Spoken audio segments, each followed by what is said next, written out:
Good evening. This is your 1-minute warning. The meeting will start in Feel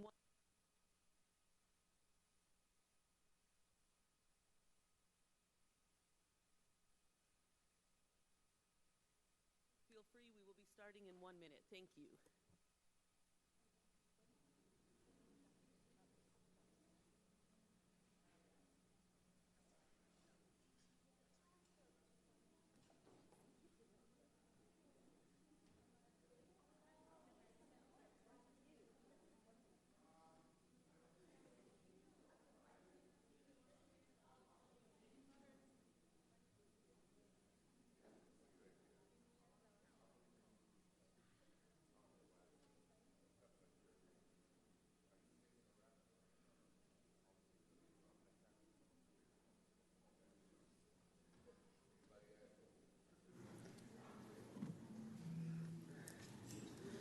One, two, three, four, five.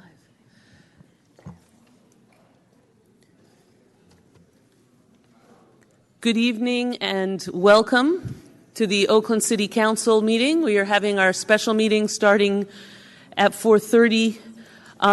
We will be starting with a special honor and tribute to remember and uplift the life of Victor McElhaney, who was slain recently and whose life was taken from us far too soon. And so I really want to appreciate everyone who's been involved in putting this together, and also send our love and blessings to Councilmember Lynette Gibson McElhaney, who is excused tonight, but who we send our well wishes to. And so, Mr. Ray Leon from Larry Reed's office, are you going to introduce Kev Choice, or is Kev Choice going to come? Would you introduce the group that has come to share in this tribute? Thank you so much for setting this up. Thank you, Madam President. On behalf of the Oakland City Council and in memory of Victor, I'd like to introduce someone who is known to all of us in the Bay Area and the East Bay, and he will introduce our invited guests and our special kids here this evening in memory of Victor McElhaney. I give to you now Mr. Kev Choice. Thank you, Council, President, community. Victor McElhaney was a son of Oakland, a product of our village, a beacon of light as a musician, a young brother with a conscience to take his music and make a change in the world. I taught him in Oakland Public Conservatory of Music, which is a school program here in Oakland.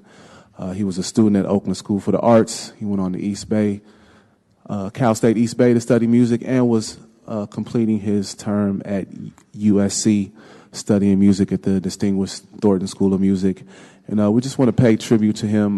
We're going to be paying tribute to him forever and honoring his light and his love and his passion, keeping his family in prayers, keeping Lynette in his prayers, keeping Clarence in our prayers. So our students from Oakland School for the Arts would like to play this song for Victor. We have Jayla on drums, Max on sax, Josephine on guitar, and Edgar on bass. And I'm going to let them take it away.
Thank you so much. Thank you so much. It's fabulous. And thank you, Kev Choice, for setting this up for us. And we continue to honor the life and the legacy and the work of Victor McElhaney. And next, we're going to have a poetry reading. We have Paradise the Poet joining us. If you would join us at that side podium there, where Kev was just speaking from. And welcome and thank you so much for being with us here tonight as we continue to honor this life and the work going forward. Thank you.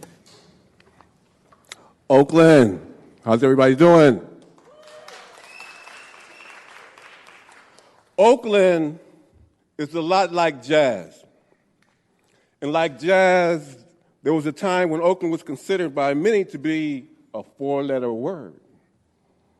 During the early stages of the emergence of jazz music, some people were calling it race music, coon music, jungle music, which I kind of like, and worse. But when jazz started to take the nation by storm, some of those same critics started to claim they had invented jazz and were the kings of jazz.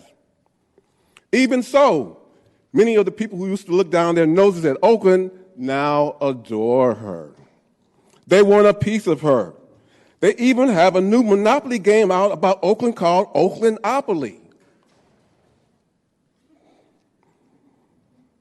And National Geographic recently rated Oakland one of the top 20 cities in the world to visit.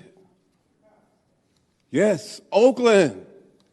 Not San Francisco, not Los Angeles, not New York, Oakland.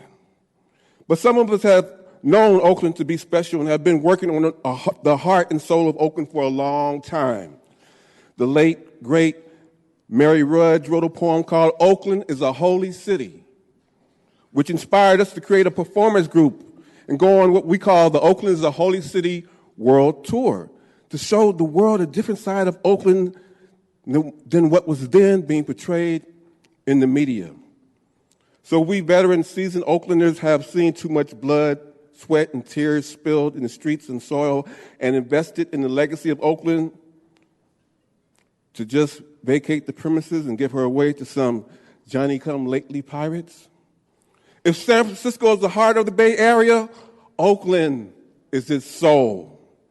But in the last 30 years, Oakland has lost 60,000 of its soul folk, more than a third of its black population. And if Oakland continues to lose its soul, its diversity, its artists, its culture, its uniqueness, its jazz, who's going to give a hoot about Oakland?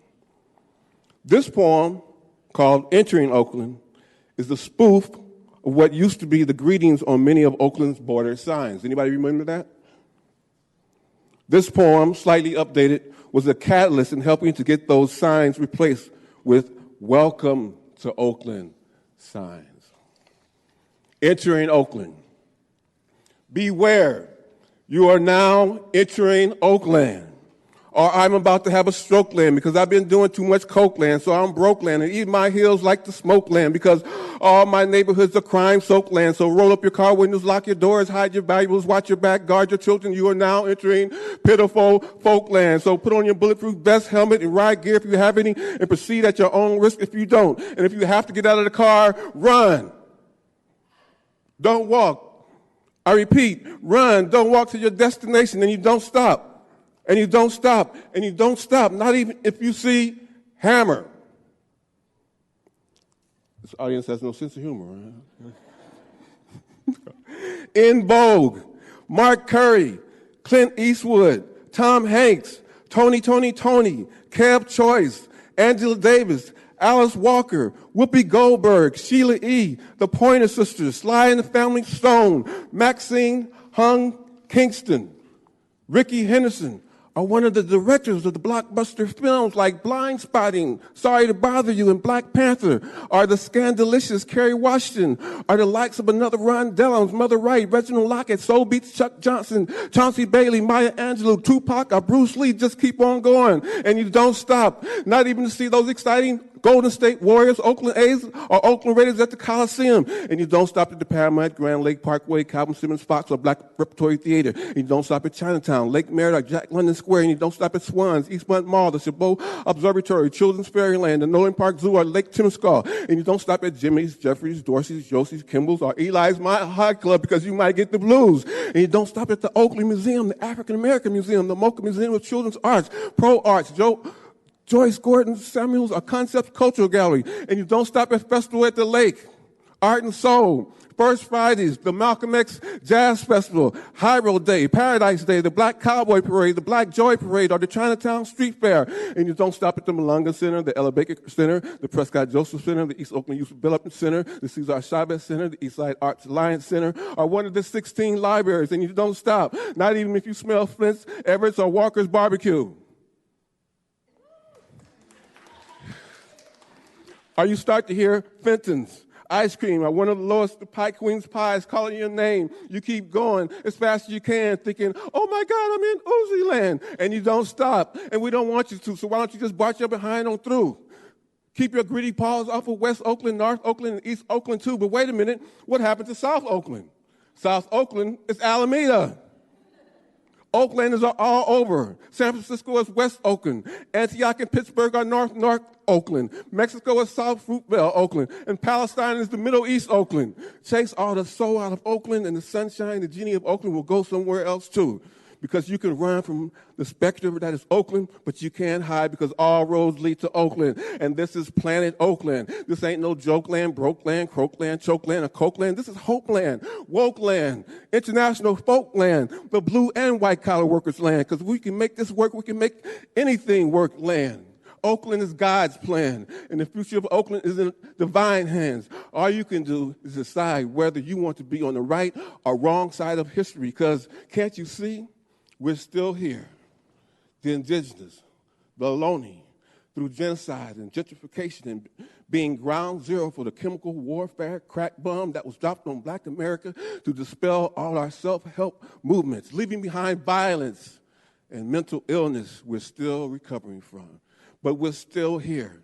We're still new movements, as vibrant as ever, because you can monopolize property, but you can't monopolize the spirit of Oakland.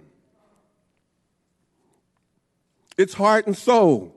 We, the people, will tell Oakland's story and reap Oakland's incomprehensible glory and fulfill Oakland's inevitable destiny. So don't pay any attention to our highest concentration of poets and artists in the world land and hundreds of thousands of people who live here on purpose, even though there's no there, as you say. People only live in Oakland because they can't get away. We be stuck with all this beauty, excitement, and cultural diversity. We be swimming in it because we be living large, and we won't stop, and we won't stop, and we won't stop.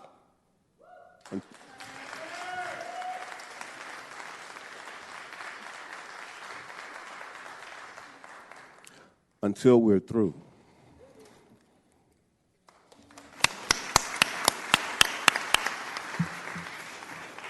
Thank you very much. Expressing our gratitude for Paradise the Poet, as well as for our youth musicians and Kev Choice, and continuing to send our honor on the life of Victor McElhaney and our blessings and love to Councilmember Lynette McElhaney tonight. And now, Madam Clerk, we'll have the roll call. Have we had the Pledge of Allegiance? Would you like to lead the pledge, sir? I should have to remind anybody.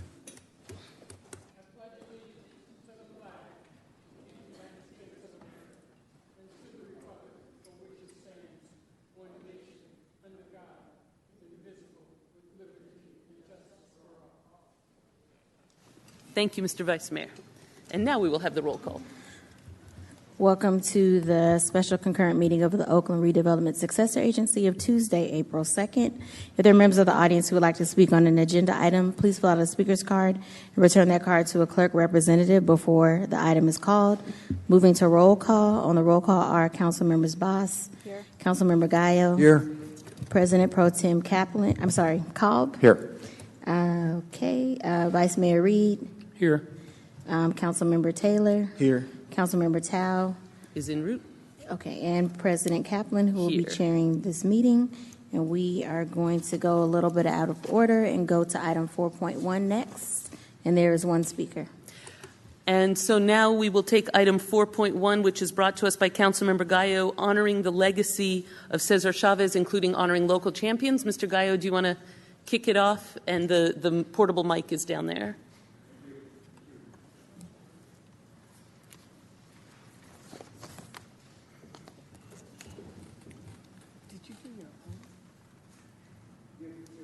Honorees could please come up and join us. All that are, bring your family members with you, your friends, and please come up and join us. And also the council members, please, if you can also come down and enjoy our honorees. Come on in, Jane, come on up. Yeah. And bring your friends, abuelitas, whoever you have with you, bring them up here. Okay. Yeah.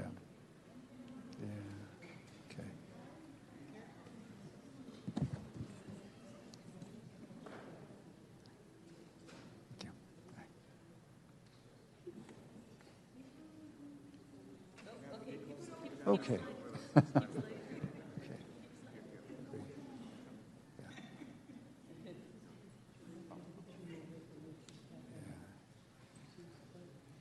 Let me first say that it's an honor to have all of you. Bienvenidos a ustedes. Y si hay, no hay más familias sentados ahí, por favor. Si hay niños o niñas, por favor, los trae para frente. And I want to, first of all, let me give thanks to the Oakland City Council and to those that are here today to recognize Cesar Chavez. As the gentleman was talking about Oakland's history, and for those of us that grew here in Oakland, we know that Cesar Chavez and Dolores Huerta were in Oakland on a regular basis. Let me just give you a historical note about Cesar Chavez and his role in Oakland. In the 1950s,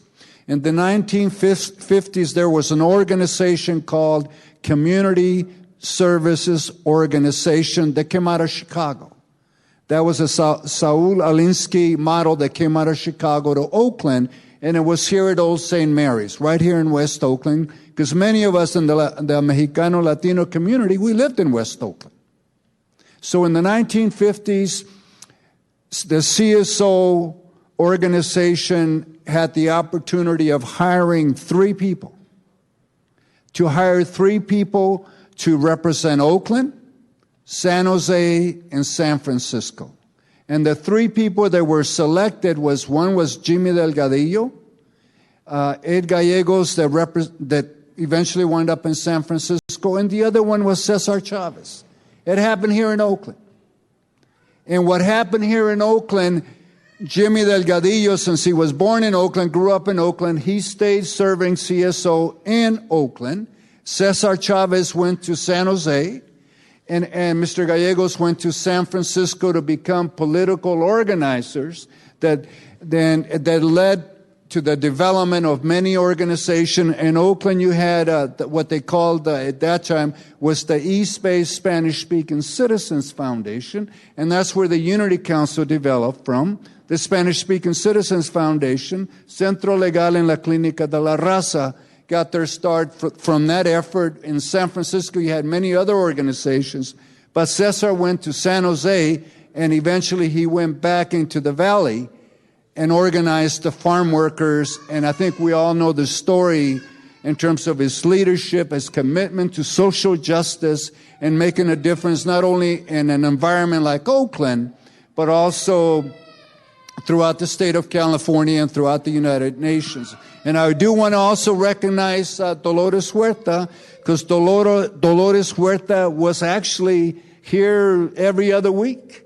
And because she was a comadre to the Carmen Flores' family that lived right next to the Unity Council. And I used to live on 33rd Avenue. So when we were in middle school, when we were attending middle school, sometimes we were looking for something to do in Oakland, and when we had nothing else to do, well, we'd go pick a Safeway with Cesar Chavez group, because we were boycotting grapes.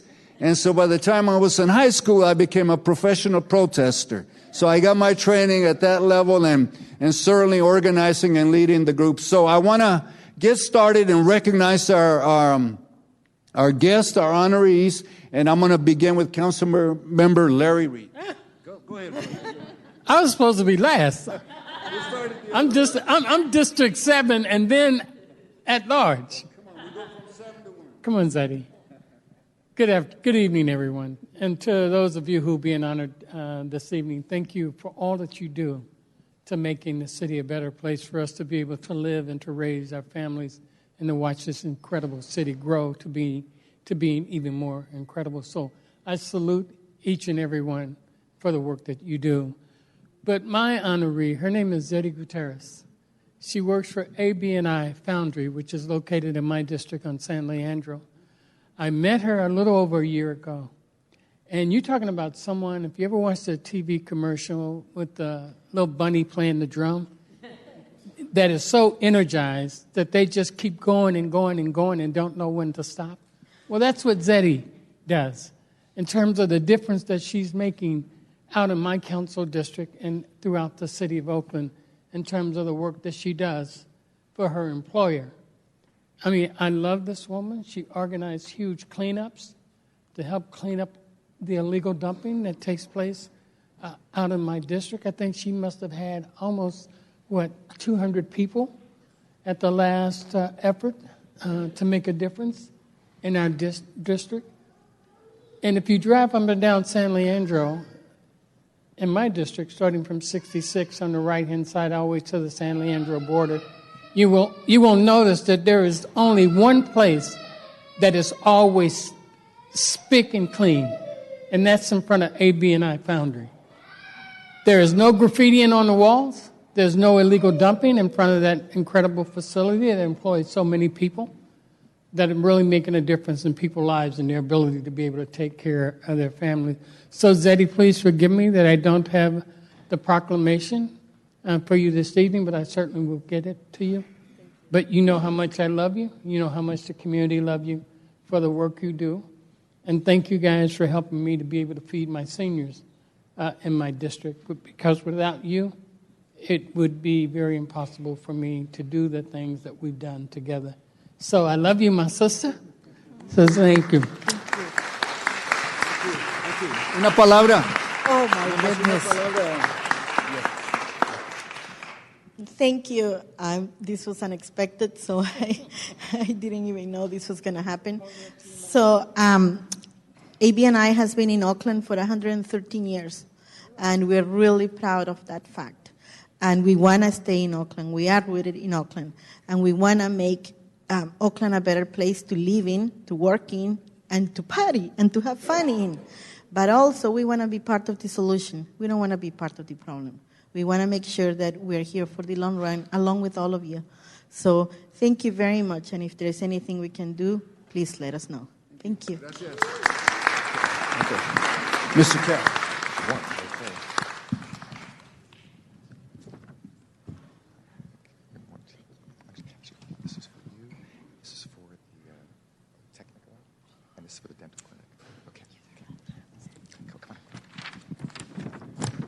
Hello, how's everybody doing? Thank you, Councilmember Gallo, for once again bringing us together to very appropriately honor the legacy and the broad legacy of the Honorable Cesar Chavez. I'm very proud here to honor an organization that has been in Oakland and the East Bay for nearly 50 years. La Clínica de la Raza is a tremendous organization. They were first started in 1971. As a free storefront health clinic started in Oakland, right here in Oakland, by a group of concerned students and health professionals and community activists. They've been here for, like I said, nearly 50 years. They've grown into one of the largest community health center networks in California, serving residents in Alameda, Contra Costa, and Solano counties, approximately 90,000 patients annually. They provide low-cost pediatrics, family medicine, women's health care, behavioral health, dental, vision, health and nutrition in a culturally and linguistically appropriate manner to effectively address the needs of diverse populations throughout our East Bay communities and beyond, and regardless of the patient's ability to pay. They've operated several health centers right here in Oakland, and include two in my district, North Oakland. There is a new dental clinic on Telegraph Avenue affiliated with Children's Hospital. And so I'm thrilled that they took over a vacant building, and they're putting it to great use. And they have a student-based health center at Oakland Tech High School. So very thrilled that that's how, and other high schools as well in Oakland. So very thrilled that those are there, but all the health centers in Oakland and beyond are serving us in many regards. They have over 48 years experience, and they are a symbol of Oakland at its best. And at a time when the federal government, or at least parts of the federal government, are trying to cut back health coverage for our residents throughout the country, we have a much needed, tremendous organization that is serving residents regardless of the ability to pay throughout the East Bay and beyond. And we owe a tremendous debt of gratitude for their tremendous work over the decades and years to come. So I want to introduce Jane Garcia, who is the longtime CEO of La Clinica, and she will introduce others as well. Thank you so much. It's a pleasure to be here, and accepting the award on behalf of La Clinica is Dr. Chrissy Chavez Johnson, as in grandniece of Cesar Chavez.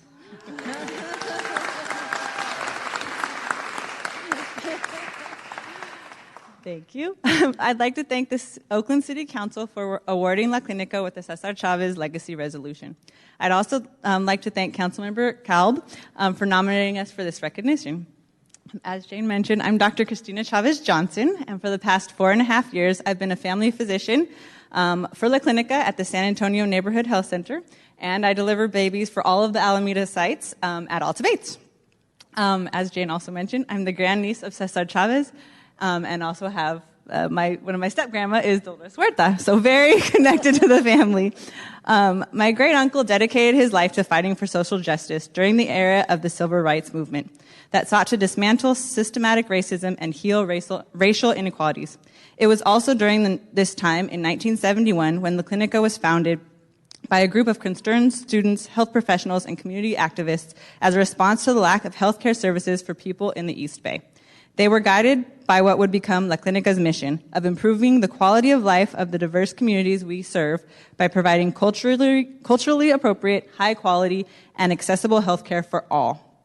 My great-uncle also taught us that all obstacles can be overcome as long as we are willing to make personal sacrifices and commit what's necessary to fight for what is right. It's these principles that empower us to continue breaking barriers that impede marginalized community from accessing healthcare services. Last year, La Clinica served 91,000 patients with comprehensive services, including pediatrics, family medicine, women's healthcare, behavioral health, dental, vision, and health education. Our services were offered regardless of patients' ability to pay or their insurance coverage. We also have with us today, we opened a new dental clinic, as you mentioned, in a new building at CHO. We have some people here from there, as well as our Oakland Tech clinic. These are very important clinics to us, and we're so happy to have you. It's with great honor and joy that I received this award on behalf of La Clinica and the 1,000-member workforce that we have that make it possible for us to fulfill our mission each and every day. Thank you so much.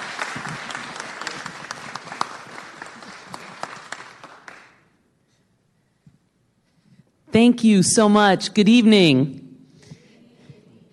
So it is an important moment to honor not only the fight for justice that has already happened, but the fight for justice that continues. That to honor Cesar Chavez means to continue to fight for these values, for racial justice, for honoring the dignity of workers, and to make sure that we treat everyone with respect. And so I am pleased, as your at-large council person, to have the opportunity to thank and honor Mr. Gary Jimenez, who embodies and continues these values and these important steps.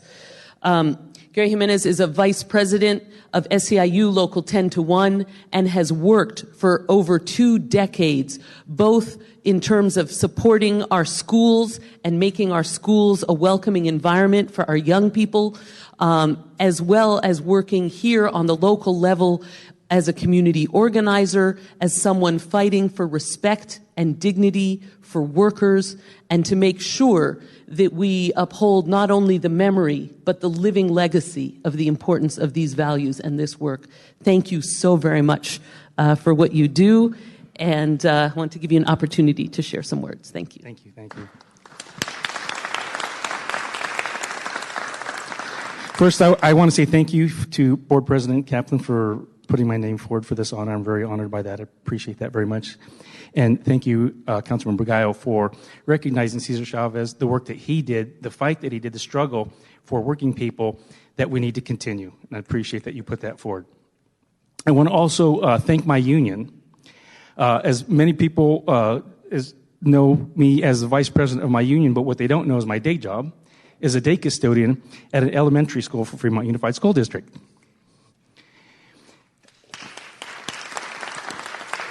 How often does a custodian of a school district get to step up, get the honor, the privilege, and the platform to help hundreds of thousands, if not millions of people in the state of California? That's not because I'm special. It's because I was willing, and people trusted me and put me in a place where I've been able to do that, fighting for minimum wage. Here in Oakland, throughout the Bay Area, and statewide, and we want a higher minimum wage for workers, affecting millions of people. Fighting for sick days in that as well, to give people sick days that didn't have that. Fighting for better rights for renters. Fighting for no coal in Oakland, right? Environmental justice, because we know those are the things that affect the most vulnerable people in our communities, those that need the help the most. And I have committed my union to fighting for those issues, not just fighting for our own workers, but fighting for our communities, the place that we live in. And I want to commit to you as a community, and I want to commit to you as a council to work with you to continue that work here in Oakland and beyond, because Oakland can set the trend for Northern California, can set the trend for California and for the rest of the United States. And it's good work, fighting for people to live with dignity and respect. And I pledge to you that as long as I've given the platform to do that, I will fight with you if you will fight with me. Thank you. Thank you. Good afternoon, everyone. Muy buenas tardes a todos. Gracias. It is my honor to represent District 6 here on this day that we honor Cesar Chavez and his legacy. And one thing that I'll just say relative to seeing everyone up here is that all of the diversity of those who are being recognized really embody what we mean by community. We've got education, we've got labor, we've got healthcare, we've got community activism. We've got everyone represented here, and that's really an exciting place to be. For this evening, I want to recognize Nidia Baez. Nidia, for those of you who don't know, Nidia is a native Oaklander, born and raised here, a District 6 resident. But in her day job, for her profession, she spends her time in District 5 as the assistant principal at Fremont High School. Not only is she committed, future superintendent, it is proclaimed. There you go. So not only is she committed, dedicated her life to educating our young folks, minorities, helping really bridge the gap for those who are experiencing poverty, she has helped to start a number of organizations that are providing scholarships as well. So not just providing the educational opportunities, but actually bringing resources to the table to help our young people experience and really thrive, reach their full potential. So for all that you have done, I know all that you will continue to do. Definitely honored to recognize you. Thank you for your service, and really just appreciate you and all that you bring. Thank you. Oh, would you like to share some? Like, hold them. Hi, everyone. Just with a thank you. I did write some things, but just the folks that are up here, I'm just very honored to be here with all of you. Our kids go to ABNI for career exploration tours. We are proud supporters of SEIU and the small business folks. I mean, so many of our students are currently working in the small businesses, and just beyond in La Clinica, we were the first school health center to have La Clinica in 1988. So there's just a lot of really good connection, and our community just continues to grow in that way. But as someone who went through Oakland Public Schools and was a victim of violence as a young child with our family, I give back because I know that our young people need mentors and they need support and they need the best quality of education in their neighborhood. And I'm committed to making that happen for us in Oakland, because our students need that in order to really be well-functioning, happy, loving, caring adults for the future generation. So I just want to appreciate this, and special shout out with Councilmember Gallo, who I've known for a long time since I was a high schooler. So thank you for always supporting my leadership, and thank you to our Councilmember Lauren Taylor, because I live in District 6 and I love our neighborhood. I've been there since I was 3, so I'm very honored to be here. And young people in the room, please keep working hard. Please change things that need to be changed. And adults, please partner with the young people so that we can have a better, safer, more loving Oakland. So thank you. Gracias. Mil gracias.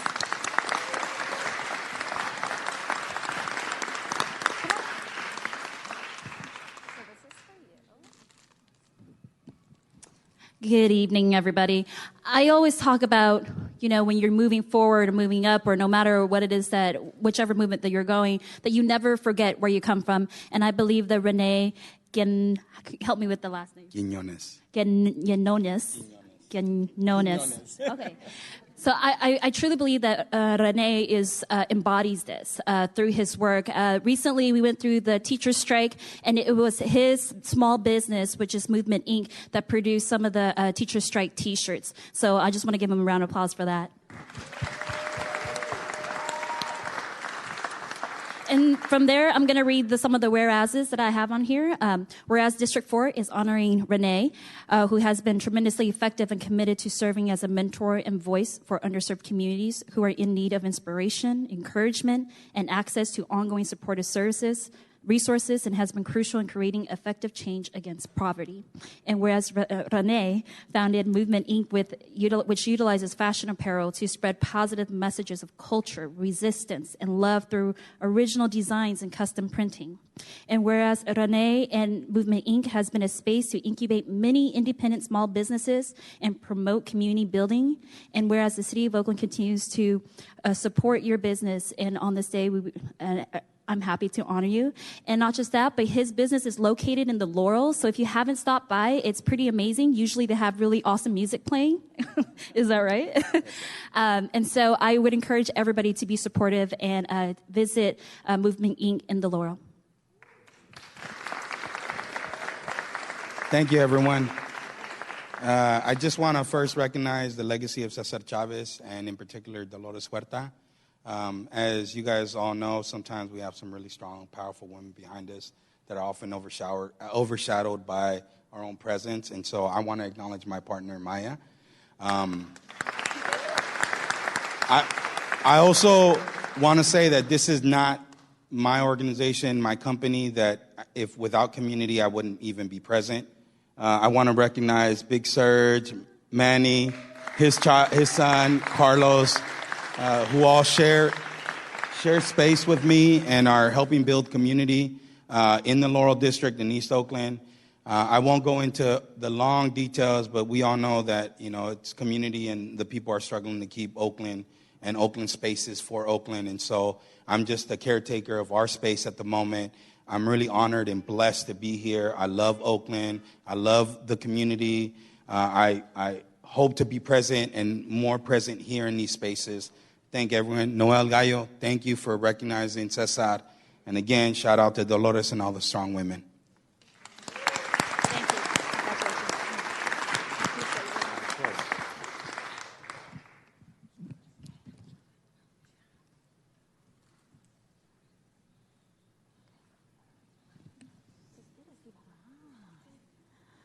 Good evening. Buenas tardes. So, in honor of the leadership and legacy of Cesar Chavez, I am very, very pleased to honor Mujeres Unidas y Activas.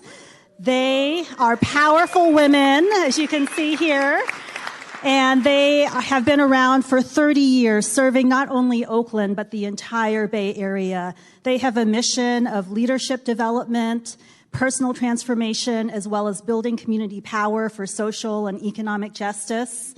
And some of you may actually not know that my history with Mujeres Unidas y Activas began in 1996 when I participated in a week-long hunger strike for immigrant rights. And it was at a time when these women and others were protesting federal immigration and welfare reform. And even over 20 years ago, we're working in partnership with Black and Brown communities to protect our rights. And they have a very, very powerful legacy here in Oakland and the Bay Area of building leadership and creating change. So my office is pleased to honor these women and their colleagues for a number of contributions they have made to the city of Oakland and the Bay Area. They have worked to ensure that immigrant women have access to prenatal care here in the state. They have also improved access to translation services in Alameda County hospitals and clinics. They have successfully passed and implemented the California Domestic Workers Bill of Rights. And they have built national and international movements for domestic worker dignity. In fact, they work globally with other domestic workers. They are also at the forefront of the movements to end family separation to ensure legal representation for immigrant families facing deportation, to demand the right to asylum, and to build pathways to citizenship for immigrants. This organization is actually a national model right here in Oakland, and I am very, very pleased. I want to say mil gracias, felicidades, and sí se puede.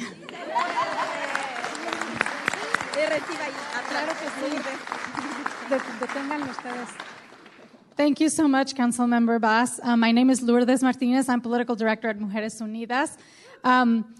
As Councilmember Bass was saying, we are an organization that uses personal transformation, which involves healing and leadership development, to then work together to fight for justice for all of us. We are an immigrant community organization, so most of us were not born and raised in Oakland, but Oakland is the place that really created the conditions for leadership to thrive in immigrant women. And I think that's something that we should all be very, very proud of, and we should think about what it takes to do that, what it takes to create a community where immigrants, where women of color, Spanish-speaking in our case very often, can thrive and give an example to our children of how to be leaders in the community. So I'm going to hand the mic over to a couple of our members who would like to share with you a little bit of what we are all about these days. Thank you so much. And this is Sandra Rivera. Hola, buenas tardes a todos. Good evening, everybody. I want to say thank you to my group, MOA, for all of the education, the what they give me. And I want to say thank you for recognizing our job. I want to ask you something to you guys to make our Oakland our sanctuary for all our immigrants. We don't want to see moms, daddies, kids separate. We want to see our immigrants together. Please give us the opportunity to live without fear and live like family. And I hear something that somebody said that Oakland is a sunshine, and I love that. Please give us the opportunity to feel that. Thank you so much. And this is Damaris. Y le voy a traducir. I'm going to translate for her. Buenas tardes a todos. Mi nombre es Damaris Estrada. Good afternoon. Quiero aprovechar esta oportunidad primero para agradecer este reconocimiento para Mujeres Unidas y Activas. I want to take this opportunity, first of all, to thank you for this recognition for Mujeres Unidas y Activas. Y quiero compartir con ustedes que yo soy evidencia de la transformación personal que se vive dentro del grupo de MUA.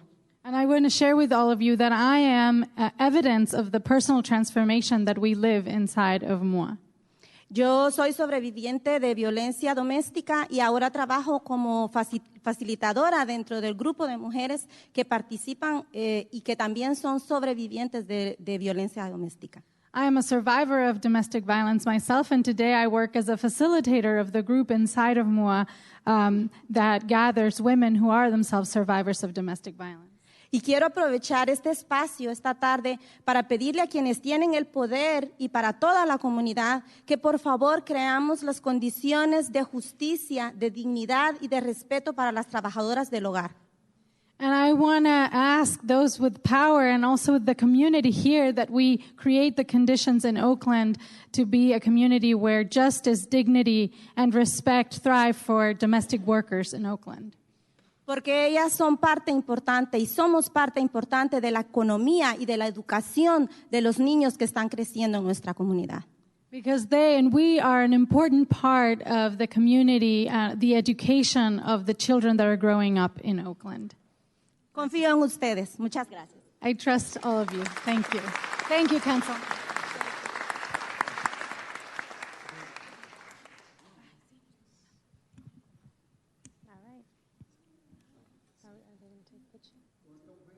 Yeah. Are you guys going to take a picture? They're doing pictures. Yeah. Después. Okay. All right. Thank you. Felicidades.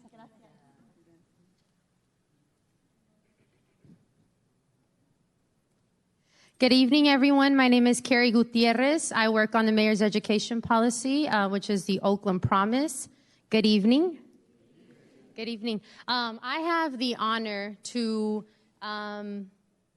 recognize a young person who has impacted me tremendously throughout my life. And just to give you a little story, I met this young person when she was a freshman in high school at Life Academy.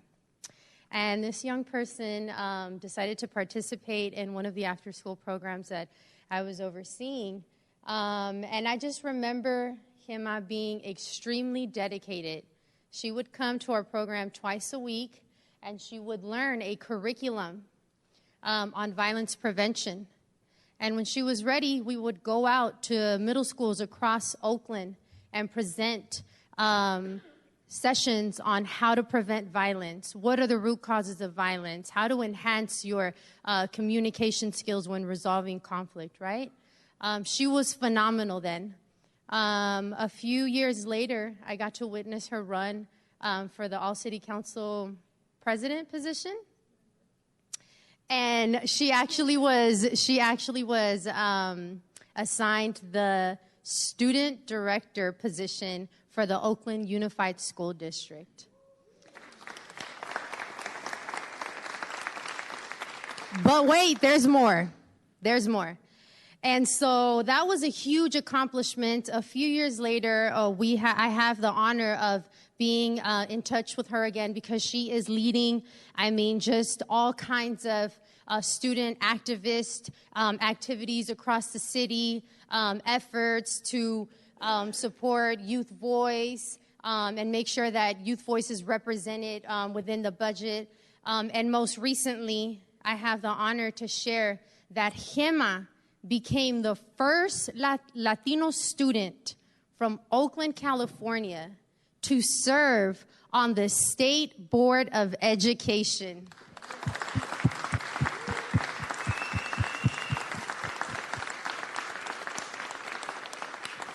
I am beyond proud of all of your accomplishments, Gemma.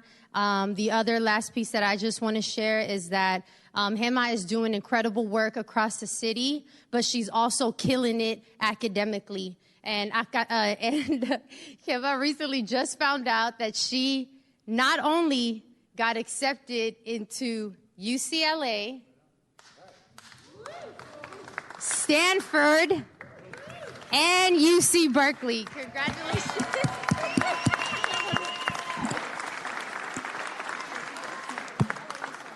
I'm going to have the Director of Education share some words as well. I think Carrie pretty much said it all. But with Hema, it's not just about what she does in Oakland. She has been so incredible in terms of as a leader across the state. She is the person that is actually serving 6.2 million students and representing them. And she was assigned by Jerry Brown to do that as the representative of the State Board of Education. We're not talking about some ceremonial seat. She has a vote, just like everybody else in the State Board of Education. In addition to that, she fought for restorative justice to make sure that that can actually continue in Oakland Unified. She's also been a proud Oakland Promise ambassador and has made sure that the voice of students and families is at the center with the Oakland Promise. And most important, you're going to be hearing about her, not just today, but for many years to come after Stanford, UC Berkeley, UCLA, or wherever she goes. Ladies and gentlemen, Hema Cardenas.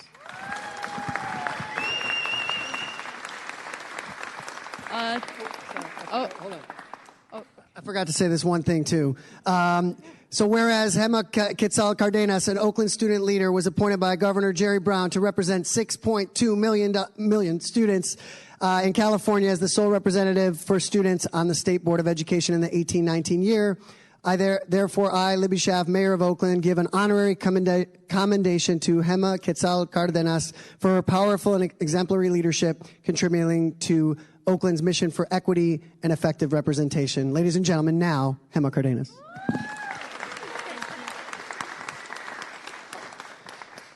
Thank you so much. Titi, you want to hold it? Yeah, this is my siblings. These are my family. First, I want to thank everybody, the Oakland community, and my mommy.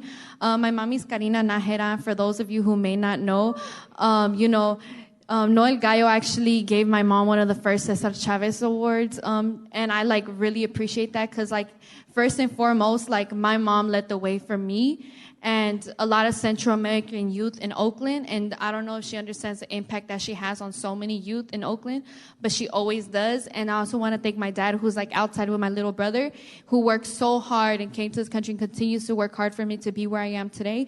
And my parents have done a lot for this community, whether people know that or not, but just know I know. And my siblings know. And I also want to say, I wouldn't be here without the work of young people, and I guess, a lot of us wouldn't, because at the end of the day, young people are the ones who are constantly breaking barriers, and people need to know that. And I find that very important because in the end of the day, people don't want our young people to succeed. They will constantly find ways to tear us down, because they don't think that we know how to organize. They don't think we know what we should do for the future. But at the end of the day, our young people, all of our young people, my little siblings, are going to be changing the game for years to come. And so today, I'm honored by this. This is really for all the young people, because young people paved the way for me, and they're paving the way for everybody in here. I strongly believe that. And I find that really important. And I just want to make sure we acknowledge that, and that we're constantly giving that space, and that we are constantly pushing for that. And that, one day that maybe they're able to run for city council as 16-year-olds, that one day they're able to run for mayor as 16, because at the end of the day, we 16, but we know what's up, I grew up in East Oakland. I know how my community is. And, I just want to make sure we know that, because, like I said, our young people are paving the way. We got to respect that. We need to keep honoring that. And I appreciate everybody. Thank you.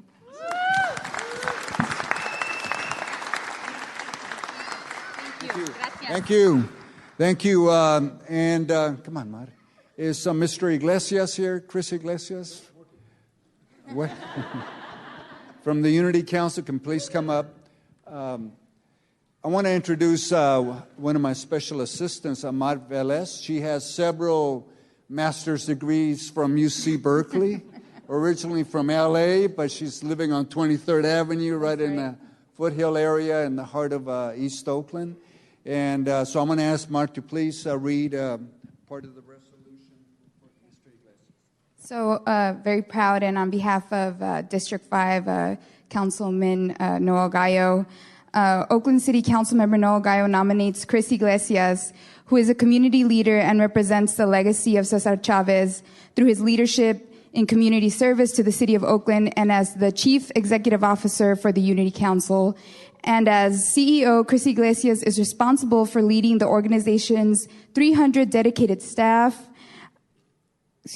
and $20 million annual budget, providing holistic support services to over 8,000 individuals and families, including high-quality early education, pioneering youth programming, robust senior citizen services, and financial and career empowerment. And whereas over the last 6 years, Chris Iglesias' leadership has been instrumental in securing $58 million in funding for 94 units of affordable housing for families and veterans at Casa Arabella, institutionalizing Oakland's Latino Men and Boys program, and partnering with residents and small business owners to preserve and enhance the neighborhood's unique cultural identity and vitality. And whereas Chris Iglesias' commitment to low-income and immigrant families in Oakland is extraordinary, his everyday work reflects the values of the organization and brings the Unity Council closer to fulfilling its vision for a joyful, united, and engaged community where people have the power to shape their lives. His leadership inspires the Unity Council's dedicated staff to continue to fight against poverty and displacement to preserve the rich culture and diversity of Oakland. And let it be resolved that the Oakland City Council hereby recognizes, commends, and honors Chris Iglesias for his exemplary volunteerism and leadership to the city of Oakland, and pledges to promote the legacy of Cesar Chavez. Ladies and gentlemen, Chris Iglesias. Come on, brother. Thank you, Councilmember Gallo. This is very, very nice. And I was kind of going back and forth with Councilmember Gallo's staff saying, this is for the Unity Council, not me. And we were just arguing, and finally I said, okay, fine, we'll just do it. Let's just do it. So, but I really want to recognize the council member and the spirit of Cesar Chavez, which he demonstrates every day. I mean, he's out there in the streets fighting every day, and he really deserves a ton of credit. It was great to see you out there on Sunday at the A's game, throwing out the first pitch. You looked really good. Well, yeah, I thought. No, you look really good in the jersey and everything, and your form looked good, even though the ball bounced. But we're going to work on that. I think there's a couple tweaks. Yeah, just a couple tweaks. We'll work on that for the next time.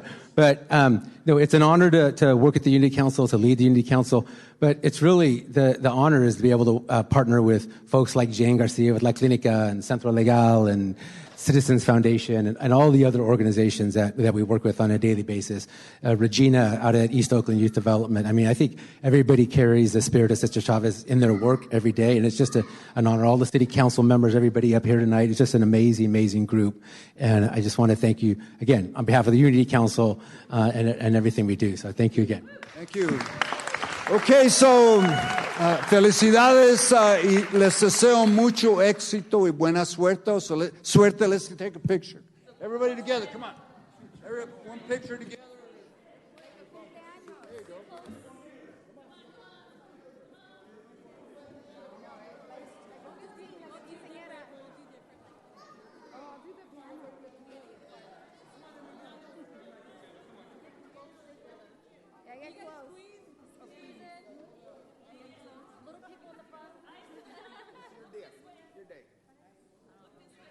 Okay, ready? 1, 2, 3.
Come on, you guys.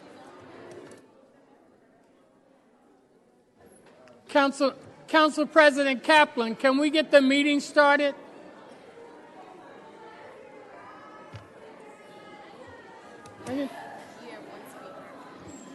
Thank you so much, everybody. We're now going to continue with the meeting. We have one speaker on this item. That is Mr. Gene Hazard. Mr. Gene Hazard, are you in the room? Gene Hazard going once. Gene Hazard going twice.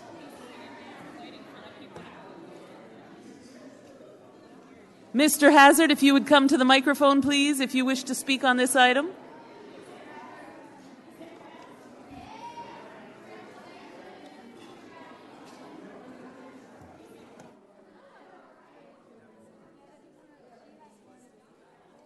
Okay, this item is moved by Councilmember Gallo, seconded by Vice Mayor Reed. All in favor? Aye. Aye.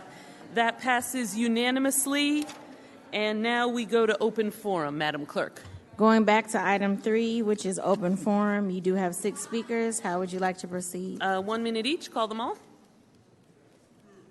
As I call your name, please approach the podium in any order. Mr. Hazard, John Jones III, Greg McConnell, Gail Wallace, Helen Hutchinson, Ms. Asada Olubala, and Maven Carter Griffin. If your name was called to speak on open forum, please come up to the podium in the center. If you wish to speak on open forum. Was Asada one of the names? Good evening. Welcome. Good evening, council members. I just wanted to speak briefly once again and bring up the Wood Street Collective, and in hopes of maybe getting involved with some budgeting for creating a campus of housing. And it also supports innovation and industry, business, school, women, black, everything. It's a full, encompassing, systematic approach to everything involved with being a community. And that's what's vital and what's missing in a lot of the projects and programs that are being implemented currently, is that it treats people that are living curbside as if it's a personal thing, or that they're separate, but it's kind of changing. You guys are doing a lot of work, actually. I'm impressed. But to be a community, we have to have community sustainability. We have to have all types of plugins. You've got to have education and job readiness and skill teaching. I mean, I have a lot of amazing people I live with, and I also have some people that are really hard to work with. But that's the way it is in the world. So I had other things to talk about today, but I'm not feeling well, so I'll see you next council meeting. Thank you. Thank you so very much. Next speaker, please.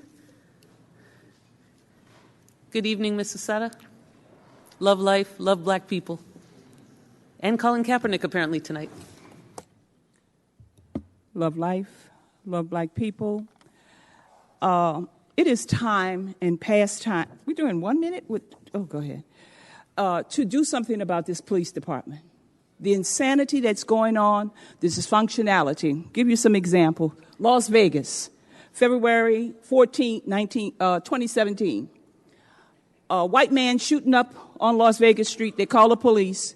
The white man shoots a black man, homeless, in his car, shoots out all his tires. They arrest the black man. And the white man is instructed to go back in his house.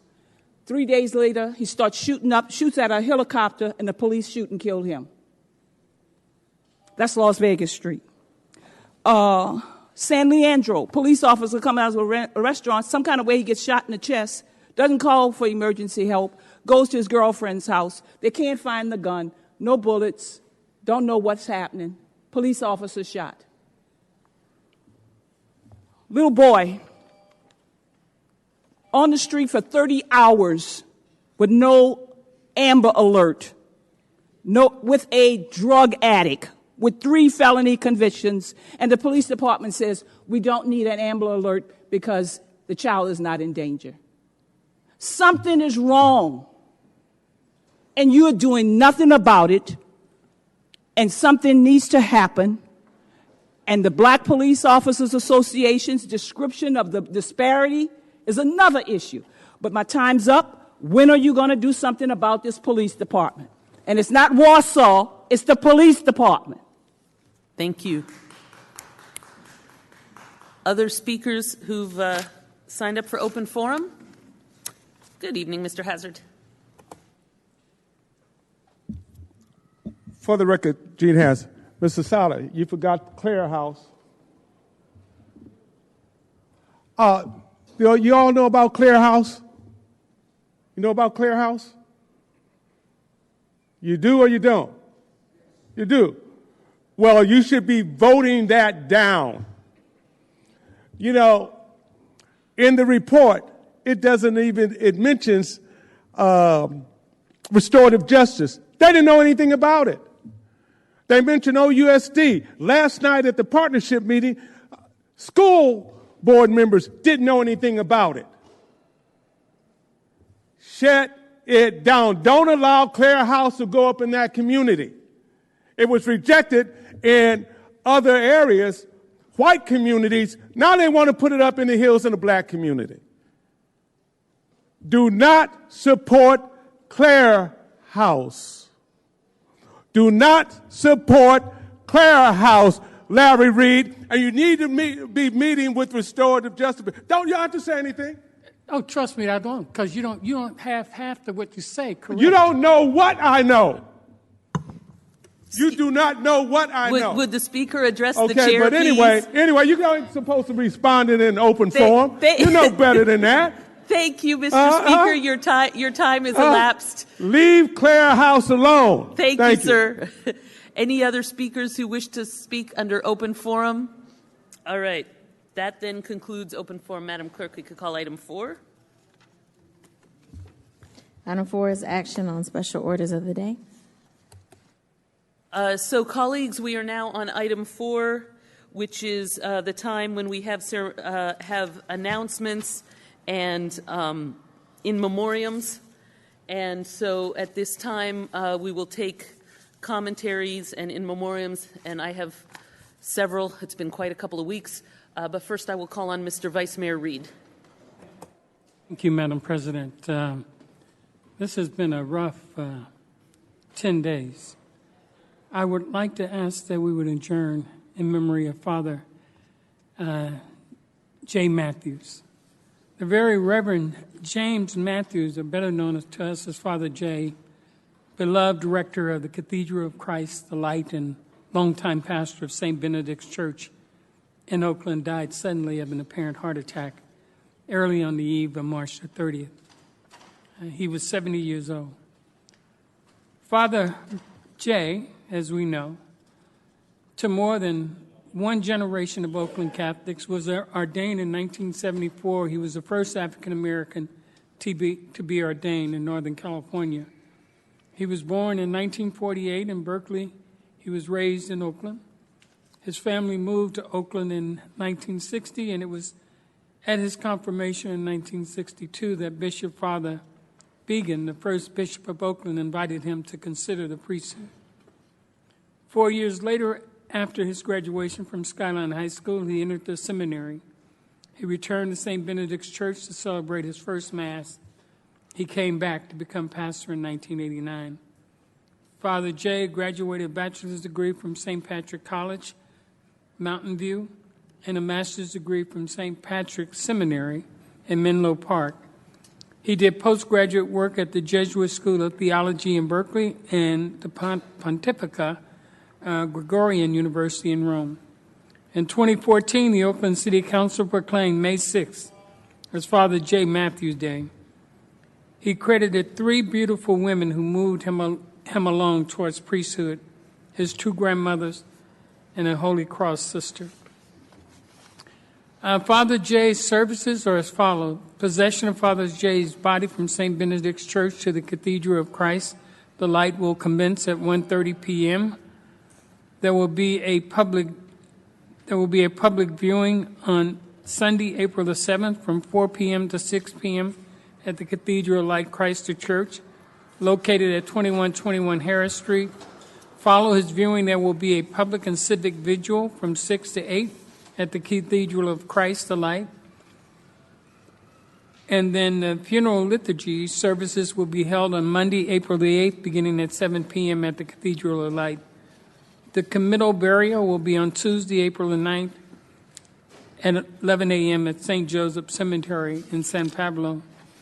Also, Madam President, if all of you will indulge me, this past Friday, someone who was really special to both Ray Leon and to myself and to the city passed away. Her name was Antoinette Pietra. If it wasn't for the hard work that she did on the E.C. Reams Garden Project, 124 units of affordable housing that's undergoing renovation right now to make it a cleaner, nicer, safer place for families to raise their children. If it was not for her work, then we wouldn't be this far along. She was a Berkeley native and truly was the kind of person who everyone was drawn to. Antoinette was extremely family-oriented and was extremely generous with her love, her time, her unconditional support, and positive outlook on life. She loved walking, reading, yoga, traveling, spas, soaking in the warmth of the sunlight, and, of course, dancing. Devastatingly, this beautiful soul lost a violent fight against breast cancer on March the 29th at 50 years old, and she is survived by her incredible mother, Rose. Antoinette worked for the Housing and Community Development Department for about 10 years, and most recently as a housing development manager. She was instrumental in bringing E.C. Reams Garden Project to conclusion, retrofitting a severe blighted apartment building and preserving 126 units of affordable housing to make tenants' lives better. She improved many people's lives and touched us with her dynamic spirit and compassionate heart. Her physical beauty and casual, relaxed manner overshadow her keen intelligence and high underwriting IQ. She was smart and a trained legal professional who expertly constructed and critiqued complex loan documents. She was a closer who expertly untangled complicated legal documents. She was just, if there was anyone you wanted to be a friend or to be associated with, she was that one special person that could walk in a room and light that room up and put you so at ease with the environment that the two of you were in. And I will miss that. I will miss her smile. I will miss her laughter. I will miss her. Her service will be Rosary on Thursday, April the 4th at 7 p.m. at Sunset View Cemetery and Mortuary located at 101 Calusa Avenue, El Cerrito. Her funeral service is Friday, April the 5th at 11 a.m. at Mary Magdalene Church located at 2005 Berryman Street in Berkeley, California. I would also ask that we would adjourn in memory of Mary Bell Gilbert. She was the wife of the late Reverend Frank Gilbert, who was one of the founding members of OCO years go by, who spent so much of his time and energy trying to make East Oakland a better place to live. And his partner, Mary Bell Gilbert, was right there alongside of him, fighting the fight. She passed away. I would also like to adjourn in memory of Nick Harper. Those of you who remember KDIA, Nick was one of those voices that you heard. Just a great all-around good, decent human being. There's a saying that once a Marine, you're always a Marine, and Nick will certainly always be a Marine in my eyes, and he will certainly be someone that I will miss. And Susan Sanchez in our council office, her uncle, Lupe Ochoa, died on February 28th at the age of 96 in his Oakland home, where he and his wife, Nina Sanchez, raised their 12 children since 1965. He served his country in the Army in World War II, where he earned a Purple Heart and many other medals. He was the father of Melinda Ochoa of the City Attorney's Office. He was the father-in-law of Tina Ochoa of the Planning and Building Department. our planning and building department, and the uncle of Susan Sanchez of the City Council office. He is survived by 12 children, 32 grandchildren, and 13 great-great-grandchildren. You tell me that he has not made a contribution, both his time in service and serving this country, but also his contribution to the city of Oakland, and Susan and Melinda and Nina for their work that they do here in the city of Oakland. And then finally, Clem Daniels. Clem Daniels, once a Raider, always a Raider. He lived in my council district. Him and his wife was preparing to move to Las Vegas and wait on the team called the Raiders to get to Vegas, but God called them home sooner. Clem played 9 seasons in the NFL, with 7 coming as a member of the Raiders. He appeared in 110 career games and rushed for 5,138 yards, 30 touchdowns, including a league-leading 1,099 yards. In 1963, when he was named AFL, American Football League Most Valuable Player. Additionally, Clem was just as adept as a receiver out of the backfield. He caught 203 passes for 3,314 yards and 24 touchdowns for his career. In his MVP season, he averaged 22.8 yards per reception and catching 30 passes for 685 yards. You know, this is a man that could have left after his career was over with the Raiders, but he stayed, made Oakland his home, and made so many contributions to helping to improve the life of young people throughout the city. I, for one, will miss seeing Clem playing in the golf tournament that me and my former partner, who's no longer here, Linda Kirkley, a former City of Oakland General Service employee, started to raise money for the 5 junior golf programs in the city. Clem, if you hear me, I love you. And I would also like to adjourn, finally, Madam President, my cousin, Francis Mitchell. Francis was just an incredible human being. He always believed in putting a smile on people's face. Francis was a groundkeeper with the Oakland A's, so when you were at an A's game and you look out on the field and you saw the field looking perfect, you know, Francis was out there with his colleagues, making sure that that field was safe enough for the ball clubs to play on. So, Francis, my cousin, I miss you. Love you. Thank you, Madam President, for indulging me. Thank you very much, Mr. Vice Mayor. Thank you for those important in memoriams. As you said, it's been quite a couple of weeks. We've lost a great many people. I have a couple to add, but I wanted to join in the commentary regarding Clem Daniels, who not only an amazing football player, but also someone incredibly dedicated to community, and with whom I had an opportunity to share Bible study classes as well, and had an opportunity to know him in that experience as well, and such a deep and thoughtful and dedicated person who will be missed. And Father J.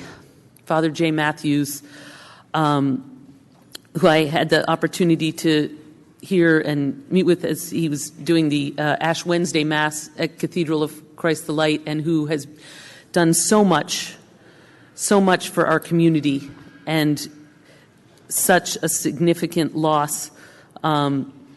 And the Oakland City Council did proclaim May 6th as Father J. Matthews Day in 2014, and I would hope with his passing that we will continue to keep that tradition alive. And remember so May 6th we previously proclaimed Father J. Matthews Day, and I think we should hold that as well this year.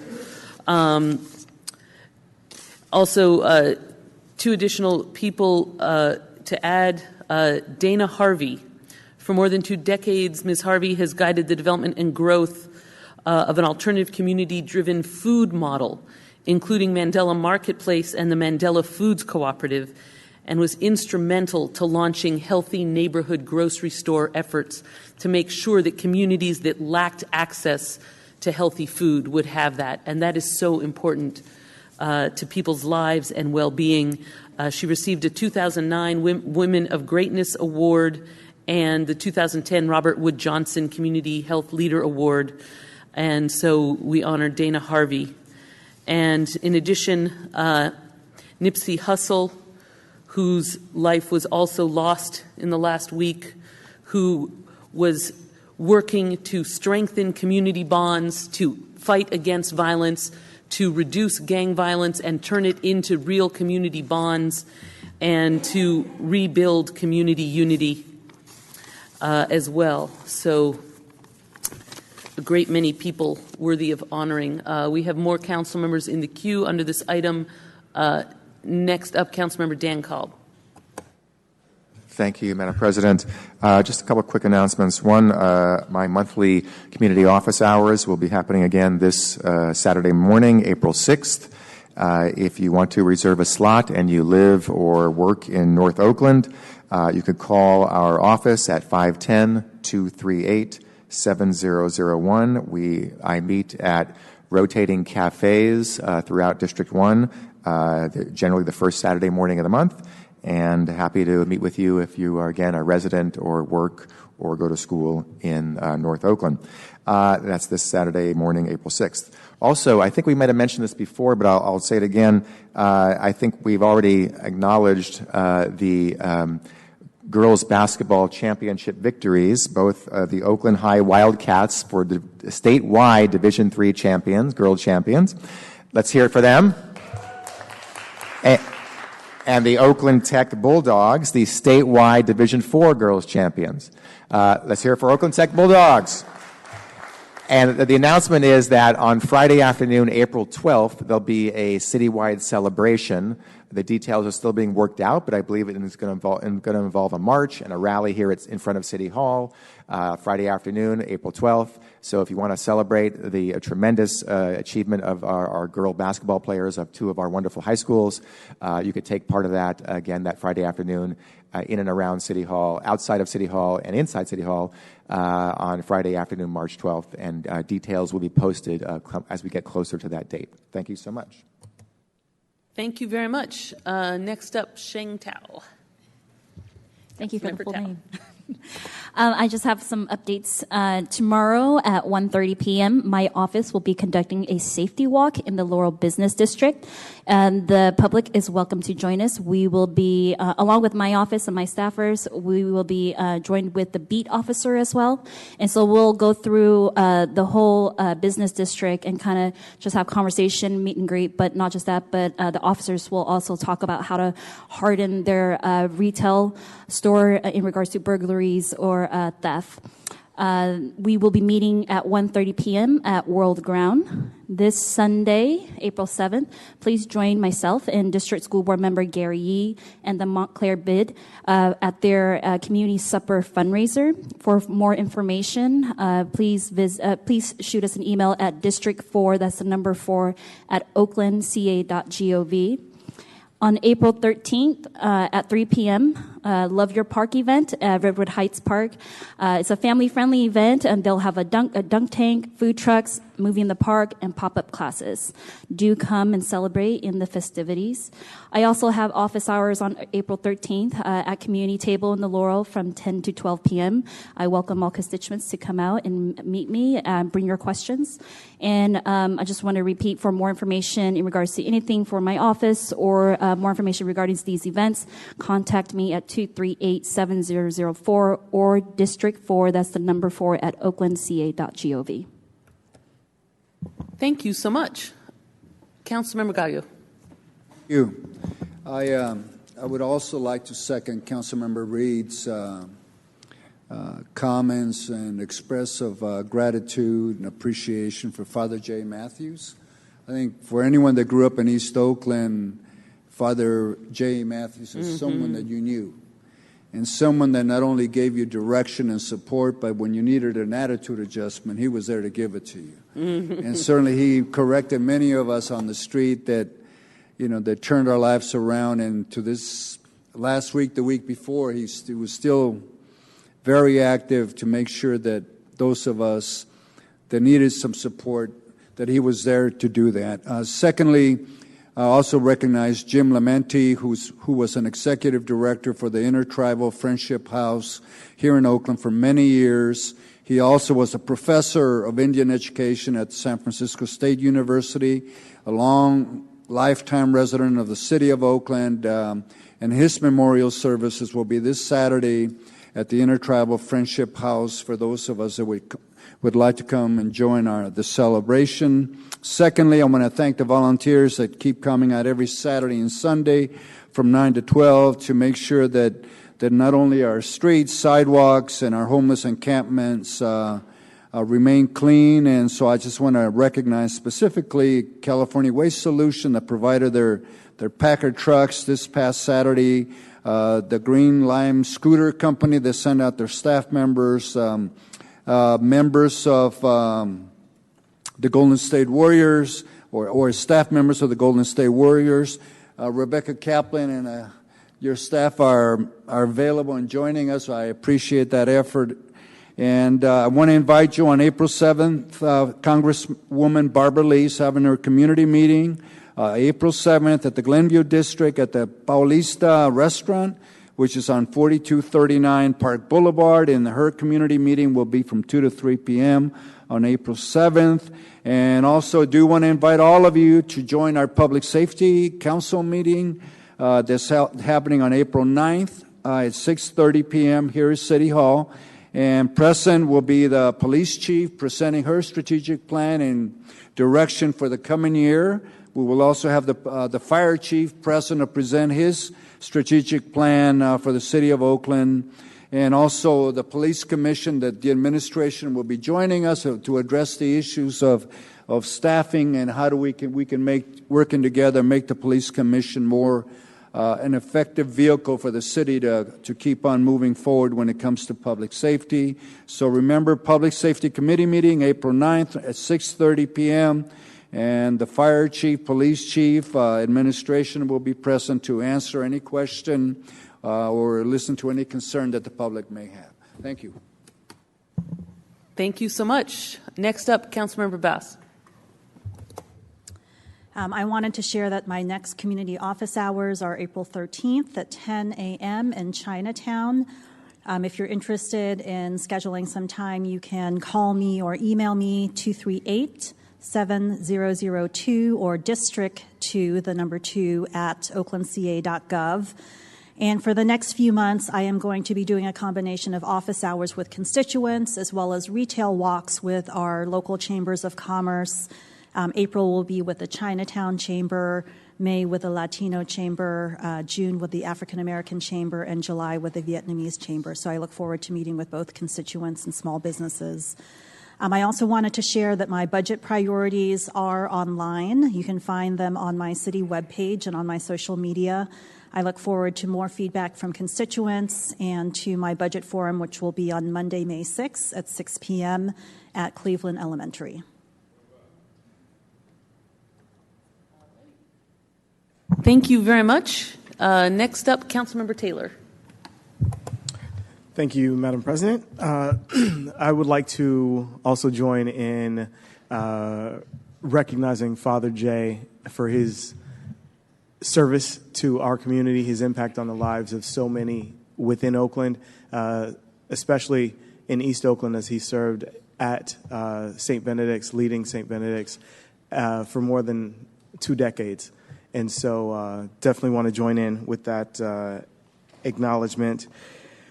Want to make everyone aware of a recent grand opening in District 6. The Mills College, they and their Center for Transformative Economics, they created and launched the Women's Social Entrepreneurship Center, and that is a center at Seminary and International that is dedicated towards supporting women of color, women and self-identified women of color in becoming social entrepreneurs. So want to acknowledge that new resource for the community and helping to fulfill an aspect that's close to my heart in terms of a vision for East Oakland, is creating a more vibrant East Oakland economy, working with those who traditionally don't have access to creating their own businesses. Also want to acknowledge that I will be hosting office hours this Saturday, April 6th at It's a Grind Cafe from 11 a.m. to 1 p.m. And so those who are interested in scheduling time, block of time to meet, please reach out to my office. And that is it. Thank you. Thank you very much. Mr. Vice Mayor, are you back in the queue? Yeah, thank you, Madam President. I would also like to add in the adjournment, Kenneth Moore. Kenneth was a longtime retired employee of our Public Works Department. I knew him, great man, but I guess I've known a lot of people when you've been here as long as I have. And so, Kenneth, I certainly will miss my friendship with him. Also, I'd like to extend an invitation to all of you to come join us on Thursday, April the 4th, from 4 p.m. I know this is kind of weird, from 4 p.m. to 7 p.m. at the grand opening and celebration of the Coliseum Connection, which is 110 units of new housing right behind the Coliseum BART station. 55 of those units are affordable, and 55 are market rate. So please come and join us in the celebration of this new, incredible housing development project. Also, if you're tired of sky-high utility bills, finding mold in dark corners and being uncomfortable in your home or workplace, it's called Green and Healthy Homes Workshop. It's Monday, April the 8th from 6:30 to 8:30 p.m. It's to be held at Tassafaranga Recreation Center in the Warriors Room at 975 85th Avenue, Oakland, Cal. Come learn how energy efficiency and healthy upgrades to your home or business can lower your utility bills, remove hazards to improving yours and your family health, and make a big difference in your comfort and your pocketbook. And so please come and join us on Monday, April the 8th, 6:30 p.m. to 8:30 p.m. at Tassafaranga Recreation Center. Thank you, Madam President. Thank you very much, Mr. Vice Mayor. And at this point, I will just take a moment of personal privilege under announcements to thank and announce that my parents are visiting with us. Ron and Faith Kaplan, hi over there in the corner. They're hiding, waving briefly. Just wanted to thank them there. Yes. They're visiting with us from Canada and thought they would spend their vacation evening at an Oakland City Council meeting. So do not underestimate how fun and awesome it is to be here. Thanks for joining us. Okay. Are there any public speakers on this item? No. Okay, so that concludes item 4, and we've already done 4.1. And so, Madam Clerk, you can call item 5. Going to item 5 is approval of the draft minutes. Is there a motion? Second. Moved by Councilmember Gallo, seconded by Councilmember Taylor. All in favor? Aye. Any opposed? Any abstentions? That item is approved unanimously. Next item. Your next item is item 6, modifications to the agenda and procedural items. And you have one speaker. All righty. Who's our speaker? Who's the speaker, Madam Clerk? That's okay. Mr. Hazard. Gene Hazard? Does not wish to, he's waiving his speaking? Okay. All right. Colleagues, under item 6, this is an opportunity to request to reschedule items, pull items, or to the administration. Does anybody have any items you wish to pull or reschedule? Seeing none, that completes item 6. Madam Clerk, we may call the next item. Your next item is the consent calendar.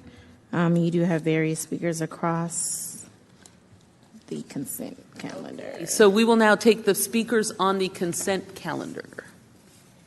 Okay, as I call your name, please approach the podium in any order. Mr. Hazard, I'm showing you with 8 cards. Ms. Asada Olabala with 4 cards. Ms. Kramer with 3 cards. And Nino Parker with, looks like, 3 cards. In any order, please. Madam President, just a point of clarification since we're on the consent calendar. Yes, sir. On 7.10, That item was not pulled from consent, was it? It's the 7.10? Yeah, I heard that was being pulled. You're It's, requesting to pull it? No, I'm not requesting that it Okay. was pulled. I just want to know. I heard some rumors that someone pulled it from the consent calendar. No, it has not been pulled. Item 7.10 is on All consent. right, thank you. Thank you, sir. And now we'll have the speakers. Love life and love black people. I'm going to start with 7.10, and it should be pulled. 7.10, when brought to committee, the committee requested that an evaluation should be done of Mr. Palmertree, who has worked with the police department for 12 years, and he's never been evaluated. The current representation of evaluation as being presented tonight speaks to an evaluation starting after you granting continuation of his contract for another 4 years. I would assume that you were going to pull the item, allow the Mr. Palmer, doctor, or whatever he is, Palmertree, to be evaluated 12 years in an area for which he is not licensed or certified.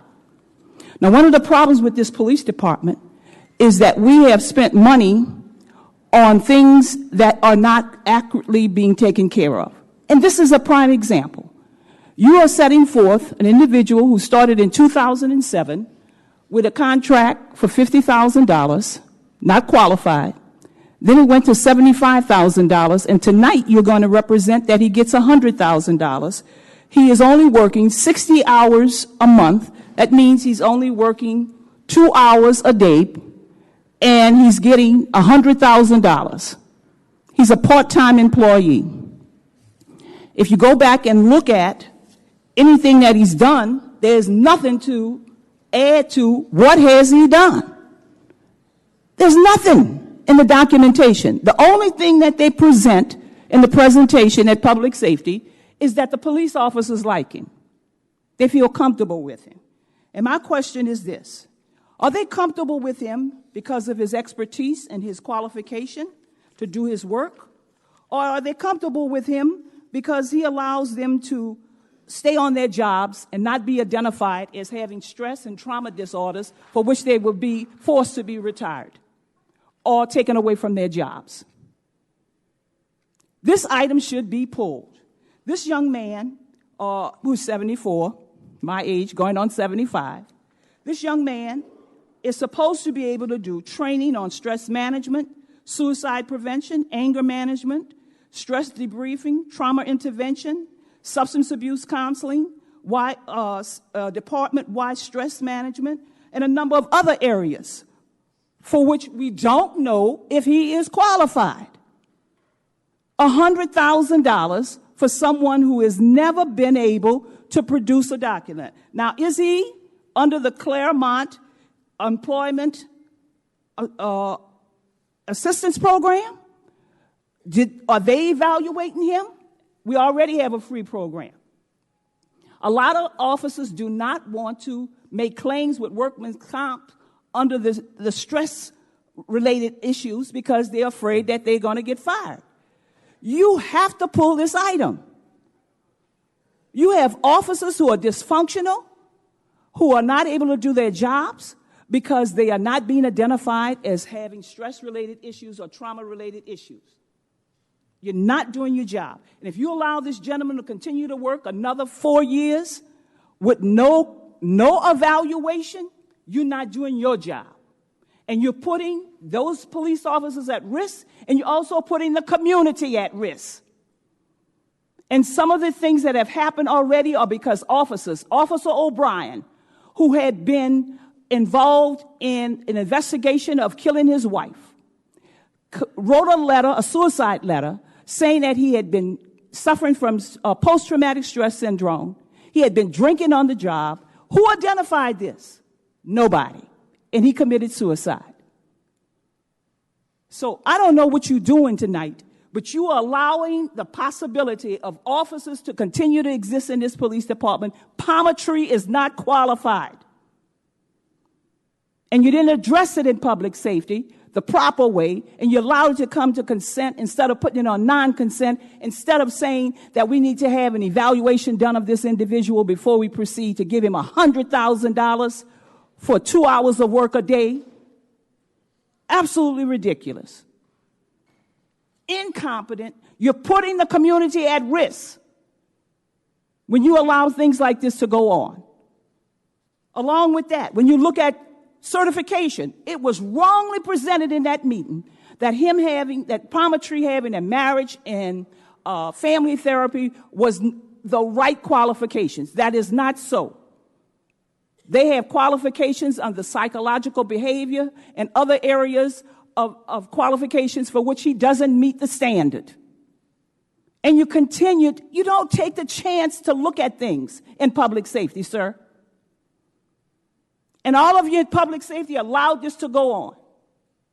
So the next time an officer takes the life of a human being or their own life, that's what happened in San Leandro. That officer shot himself. And nothing is being done. And you're going to pass this without anything except rubber stamp it again. This is inconceivable that you do this to your police officers and you do this to your community.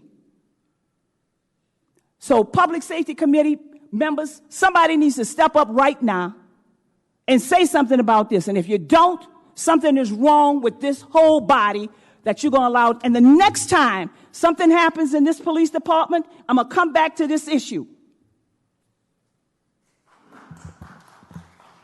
Thank you very much. Next speaker, please.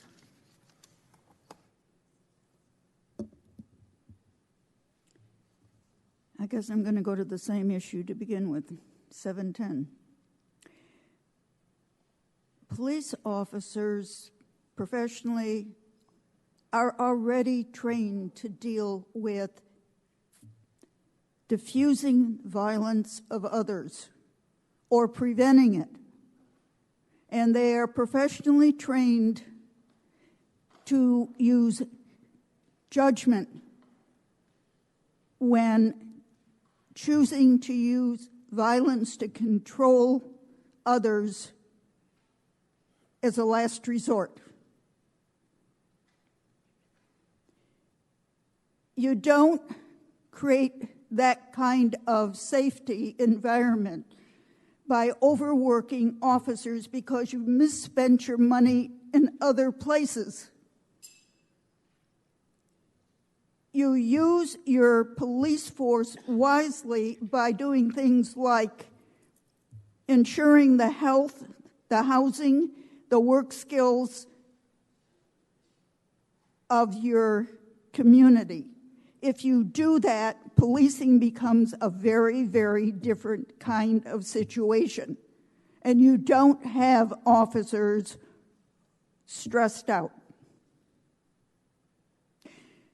So I suggest, because I don't know this individual's qualifications, I'd like to hear staff or the department list them and explain them to me, because it seems to me if you're going to use an outside source, you use it for immediate training that your police force takes on as its own.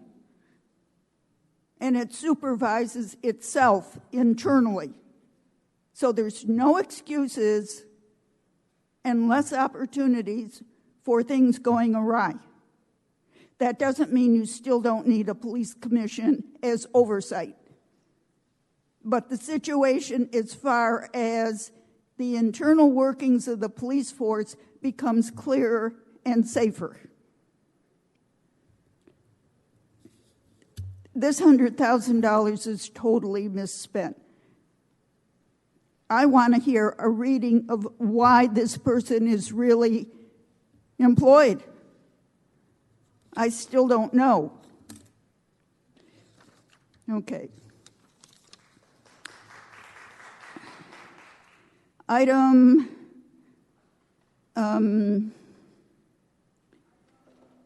let's see, what do I want to do here? Item 7.7. you're employing somebody and in raising their reimbursement for their service from 10% to 25%. Why? Please give me a listing of why. I don't understand it. You have a habit of hiring somebody as a consultant and referring it to the administration without returning to the council. That's not a good example to set for transparency. But that's the way you seem to want to do things. And lastly, 7.4, affordable housing. Make sure when you construct buildings that the materials in them will be safe. Solar heating instead of coal heating, for instance, because you're going to want to use it or you destroyed every effort you might have done to increase the health of the individual who's going to live there. Thank you very much. Mr. Hazard, welcome again.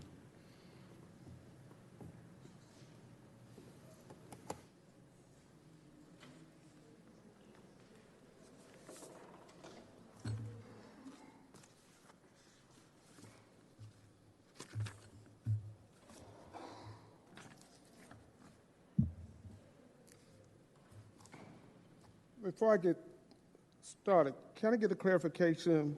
And you could answer it now or you could answer it at the end, but you need to answer it. I don't care, and it's your discretion when you answer it. Why on 7.1 and 7.2 that is here every council meeting, and when a month ago or so, when you declared a health emergency, public health emergency for encampments, you don't have it on here. So why do you continue to have cannabis as an emergency and health, HIV as an emergency? Is there a reason for that? That you continue to have that and you don't have public health emergency for homelessness and encampments? So you can answer that at the... Okay. Oh, you started my time. I said ask for clarification before you started my time. You're going to start it over? Thank you very much. That's it. So, 7.10, which is two speakers have spoken to, and I too am going to speak to it. So what I gave you was, you will see, where Mr. Palmtree, one of the reasons why from the chief and from the city administrator is saying that because in the two RFQs, nobody responded, 2007 and 2012. Is that a rationale for not sending this out for a competitive bid? I submit no, it's not a reason. Just because in 2008, and I don't know what broad reach you did with respect to who it went to. But I tell you right now, I have an individual who is interested in this proposal. It's Dr. Paul Guillory, a clinical psychologist right here in Oakland. His telephone number is 510-451-5011. Okay? Send him a proposal, and I bet you he responds to it.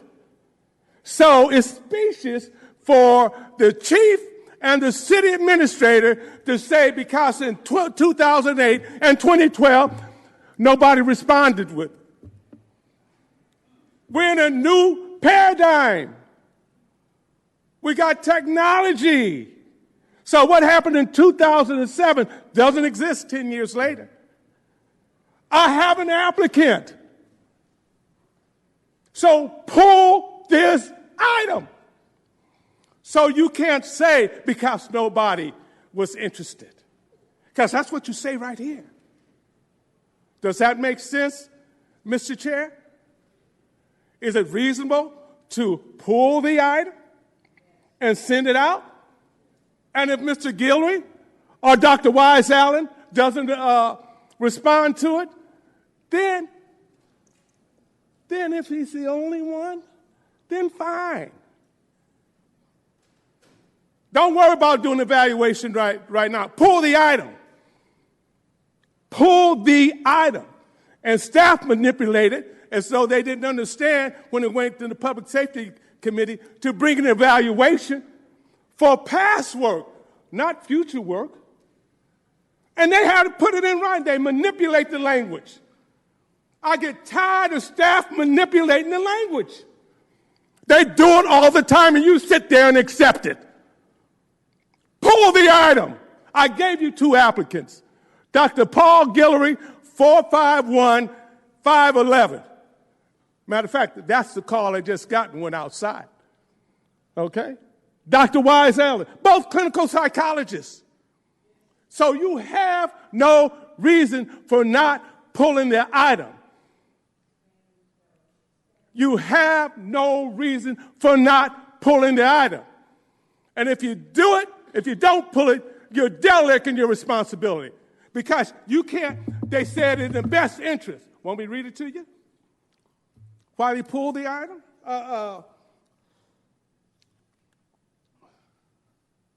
And therefore waived requirements for the purchase signs because it's in the best interest. The best interest of whom? Who is the best interest in? Let city administrators say who the best interest is.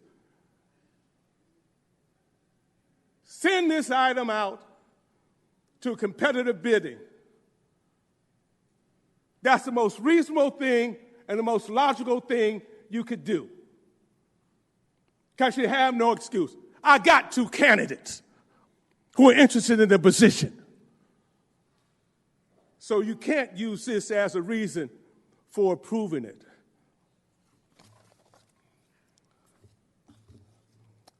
That's all I got to say on this right now. Thank you very much, Mr. Hazard. And as I said, I would respond to the question about the item that I brought, which is the declaration of homelessness emergency. And Mr. Hazard's question is, why is that not on the agenda tonight? And since our Rules Committee does the scheduling on rules this Thursday, we will bring that up in terms of making sure that that item is reflected on each agenda. So we will do that this Thursday morning. To my colleagues who are on rules, we'll be on the lookout for making sure that gets confirmed this Thursday, the declaration of homelessness emergency that Mr. Hazard asked about. And now I will ask if any other council members have anything else. It appears to have been all the speakers. Any speakers were missed? No? Okay. Councilmember Gallo, you're next. Thank you. And thank you for the public presentation. So to the city administrator, is there someone here from the police department that can respond to 7.10? Yes, I have, I believe Lieutenant Chavies is here from the OPD.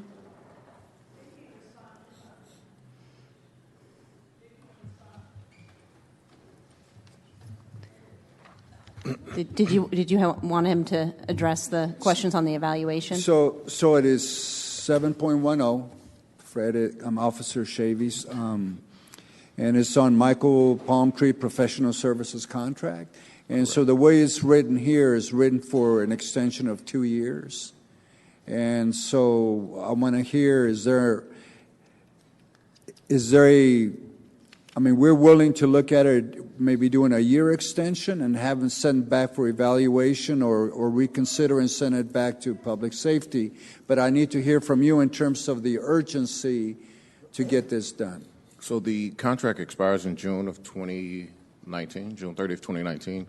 The urgency is that we don't want to lapse. So obviously, hurt people, heal people, heal people. We like to continue services for members of the Oakland Police Department. We don't want there to be a lapse. So that's the urgency. And I know that there was a questions regarding services, numbers, hours, who's been served. An not evaluation. necessarily, but an evaluation. But I have some of those numbers, if you would like them. Yes, please, for the public. So first off, the Professional Development and Wellness Unit, formerly the Health and Wellness Unit, was transferred to training. I'm the training section commander. So in March, last month, it was transferred to training, which is why I'm here.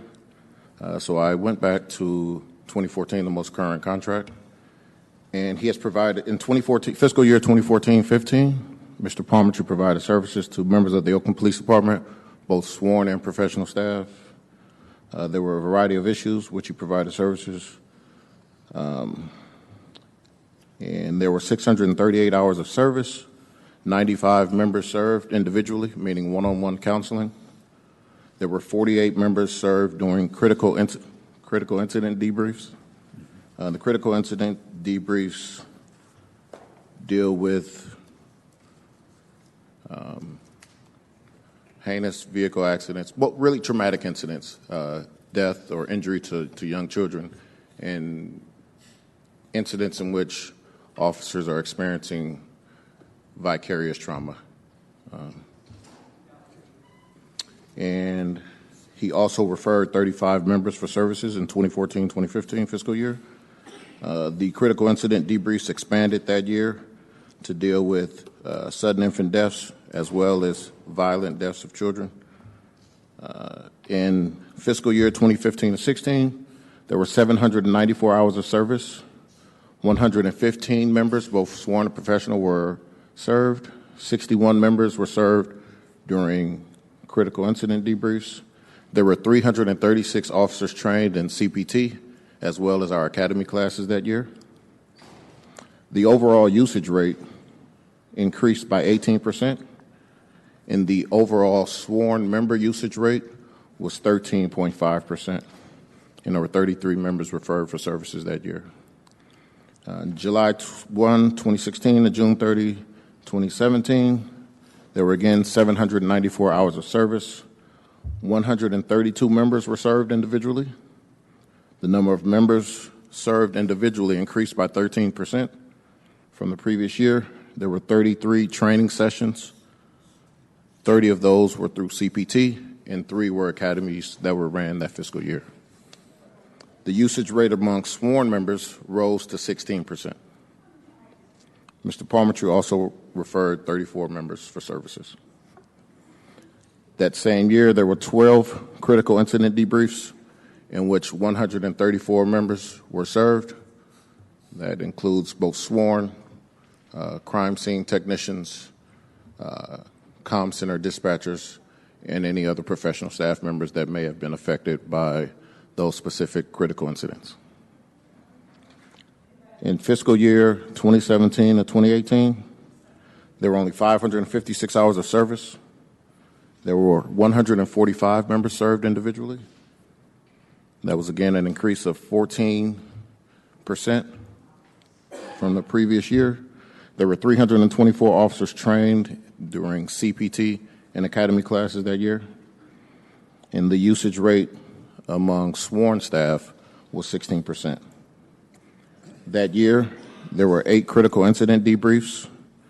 144 members were served during those critical incident stress debriefs. And so during this fiscal year, there's been a number of critical incident debriefs. There's an annual report done by Mr. Palmertree every year outlining those. Obviously, there's a confidentiality factor there. But even just yesterday, there was a critical incident debrief for a number of members that were exposed to a very traumatic incident involving a child last week. And so, thank you. Okay, thank you. Go ahead, Councilman. Thank you, Mr. Gallo. Next in the queue, I have Councilmember Taylor. Yeah, I've got her in the queue too. Just Lauren's next. Yeah. All right. Thank you. So I do have a couple questions related to 7.10. First of all, I appreciate the metrics that you gave relative to volume. I know that one of the things that we were focused on in the Public Safety Committee was the value of what is being provided. Absolutely. So in terms of, can you speak to what assessments are being done in terms of how valuable the service is, whether it's achieving its stated objectives and goals? Do we have a mechanism for assessing that now? Yes. And if you can speak to that. So at the onset of the contract, the Oakland Police Department had experienced a large number of suicide amongst its members. And so in the years that I've discussed, the last 5 years, there have not been any suicides, pardon me. I know that reading an article this morning, Chicago PD has experienced 6 officer suicides in the last 8 months. And under their consent decree, they're tasked with trying to hire therapists or counselors for the Chicago Police Department. We know you talk about metrics, and so something that is, to me, the most valuable thing is we're oftentimes trained that we are going to be harmed, or you have to protect yourself.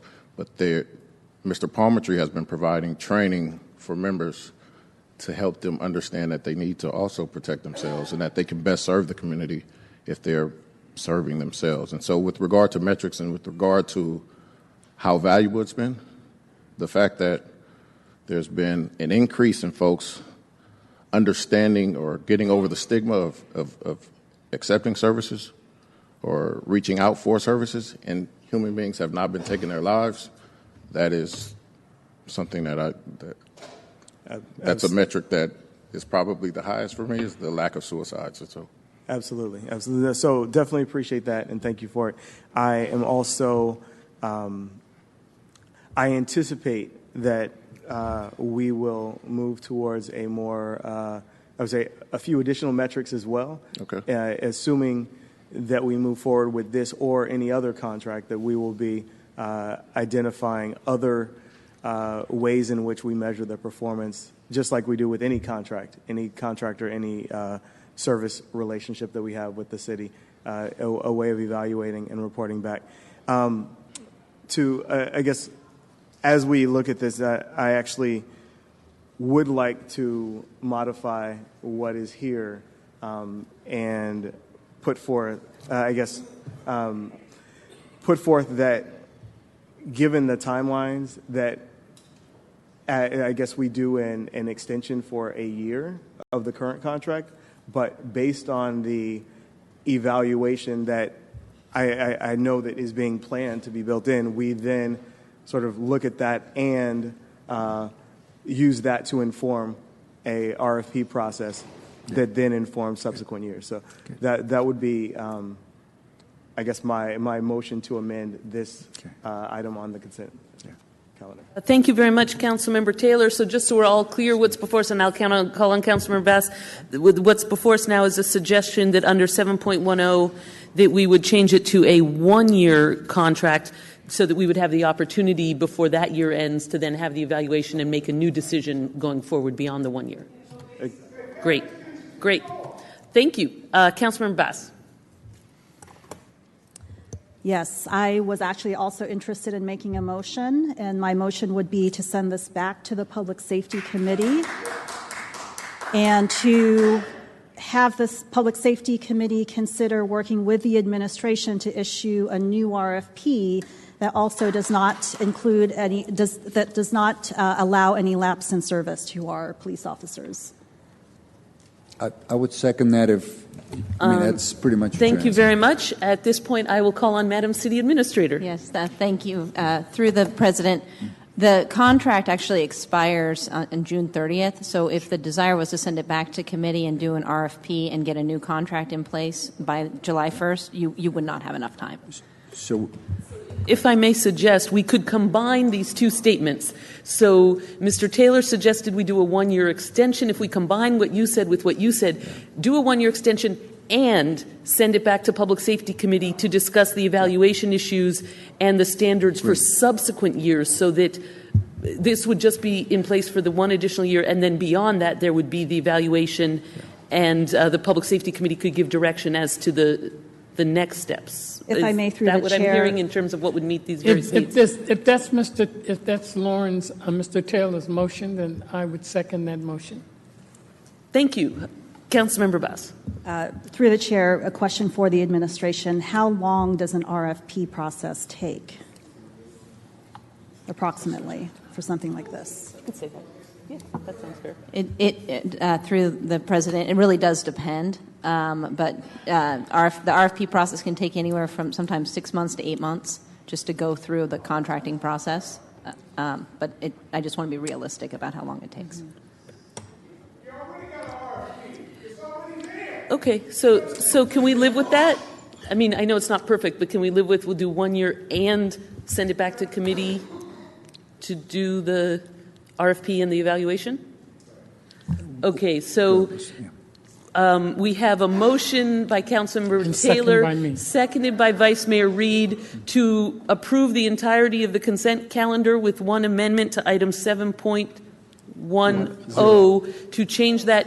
And hang on, and the city administrator is going to read a minor correction to another item in a moment. While she finds that, I'll just say, so the amendment to 7.10 is that it is a 1 year extension only. And in the interim, we are sending this overall issue back to the Public Safety Committee to look at the matter of evaluation and issuing an RFP. So you're accepting the other half of what they said into your motion. Okay. Good. So are we all at least clear what the motion is, Madam Clerk? Through the chair.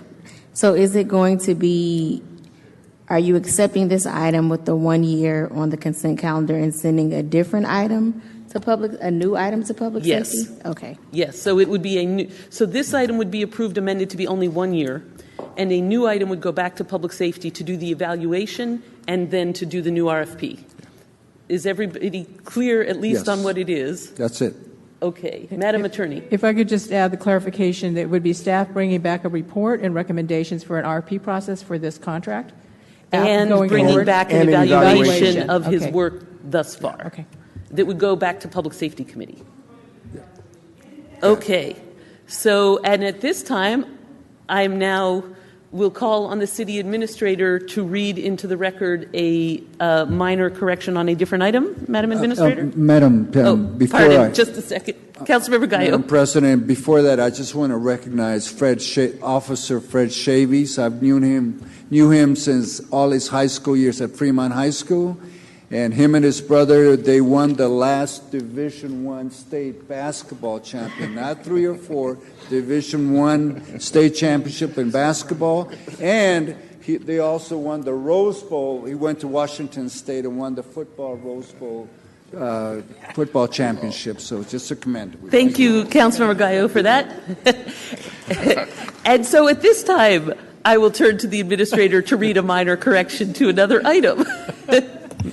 Thank you, Madam President. We have a minor amendment on item 7.8, which are amendments to the building code. This is actually on page 2 of the ordinance at the top of the page. You'll see there it says the written request for an administrative hearing with the accompanying fee shall be received by the building official within 14 calendar days. We would like to amend that to 21 calendar days. Thank you very much. That's amended to 21 calendar days. Madam Attorney, do you have that down, and will somebody be submitting the revised document for the record? Yes, to the council chair, yes. We will work with staff to revise the ordinance, and it will come back for the second reading with that correction. Excellent. Okay. Are there any other questions on the motion? Okay, we have a motion by Mr. Taylor, seconded by Vice Mayor Reed, with the changes as have been already described. All in favor, say aye. Aye. Any opposed? Any abstentions? That passes unanimously, 7 ayes, 1 excused. And we can now go to the next item. Thank you all very much. Going to item 8, which is oral report of final decisions made during closed session and disclosure of non-confidential closed session discussions. You do have 9 speakers on item 8. Thank you very much. Madam Attorney, we are now doing the report out from closed session. Yes. Through the council chair to the council and to members of the public, there were 2 final decisions made in closed session this afternoon. The first was in Aaron Minyard versus City of Oakland et al. The council authorized settlement in the amount of $180,000.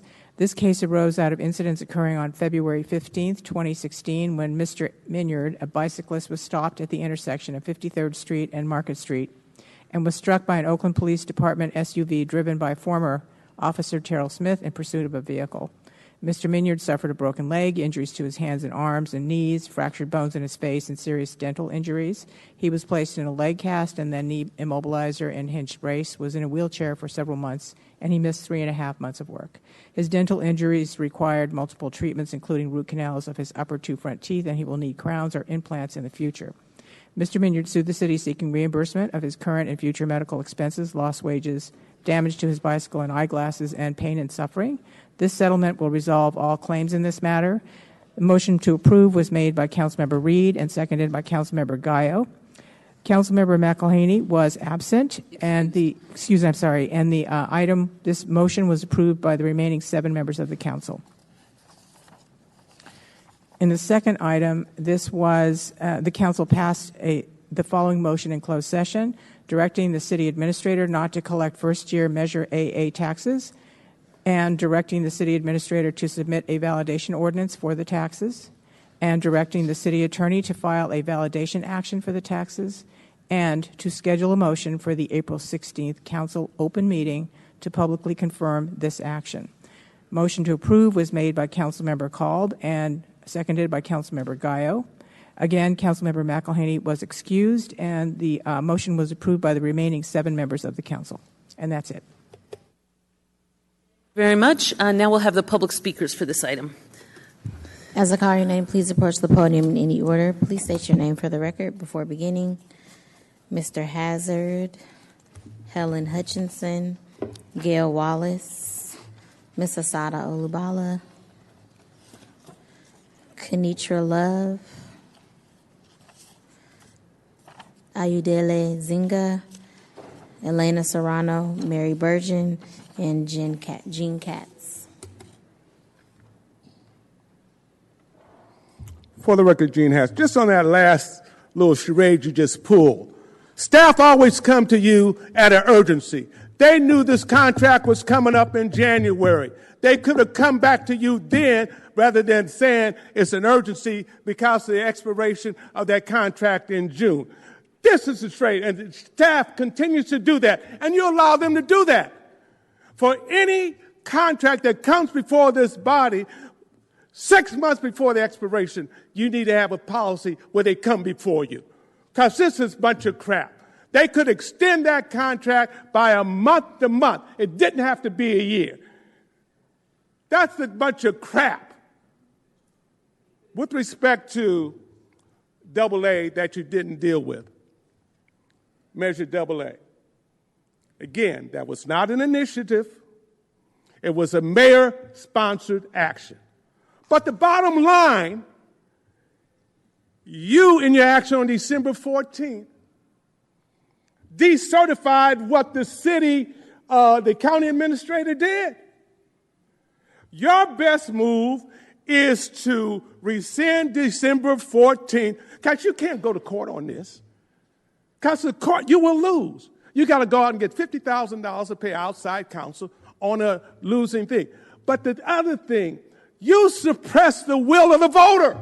You're no different than that idiot at 1600 Pennsylvania. I don't even like calling this name. And with respect to the Kaiser, I'm glad you didn't take any action on that. And you need to send that back out because that developer, and you allow them to change the scope. The original contract that's expired, that's what happened on the Derby Street, expired. Where is the resolution that allows staff to continue with an expired ENA? Somebody tell me. I've been looking, but everybody remains silent. Can you ask staff to say where that resolution is that allows staff to continue to negotiate on an expired negotiating agreement? What's wrong with you? Ask that question. It's a reasonable question. We, the community, expect a reasonable response. Thank you very much.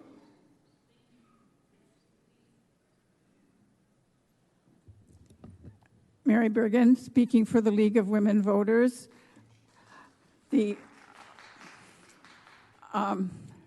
the interest of time, the other speakers who are listed, who are from the League, are will not be speaking. I'm speaking, but I would like the league folks that came with us tonight to stand so that you know that we are of one mind here. We weren't sure what we would be saying because we weren't sure what the report would be, but we do support the report, and we do support the not collecting the taxes. As you know, this is kind of the fallback position, and we remain hopeful that you will agendize and pass at some point a resolution to nullify the action of last December, which we felt was sort of was changing the rules after the game had been played.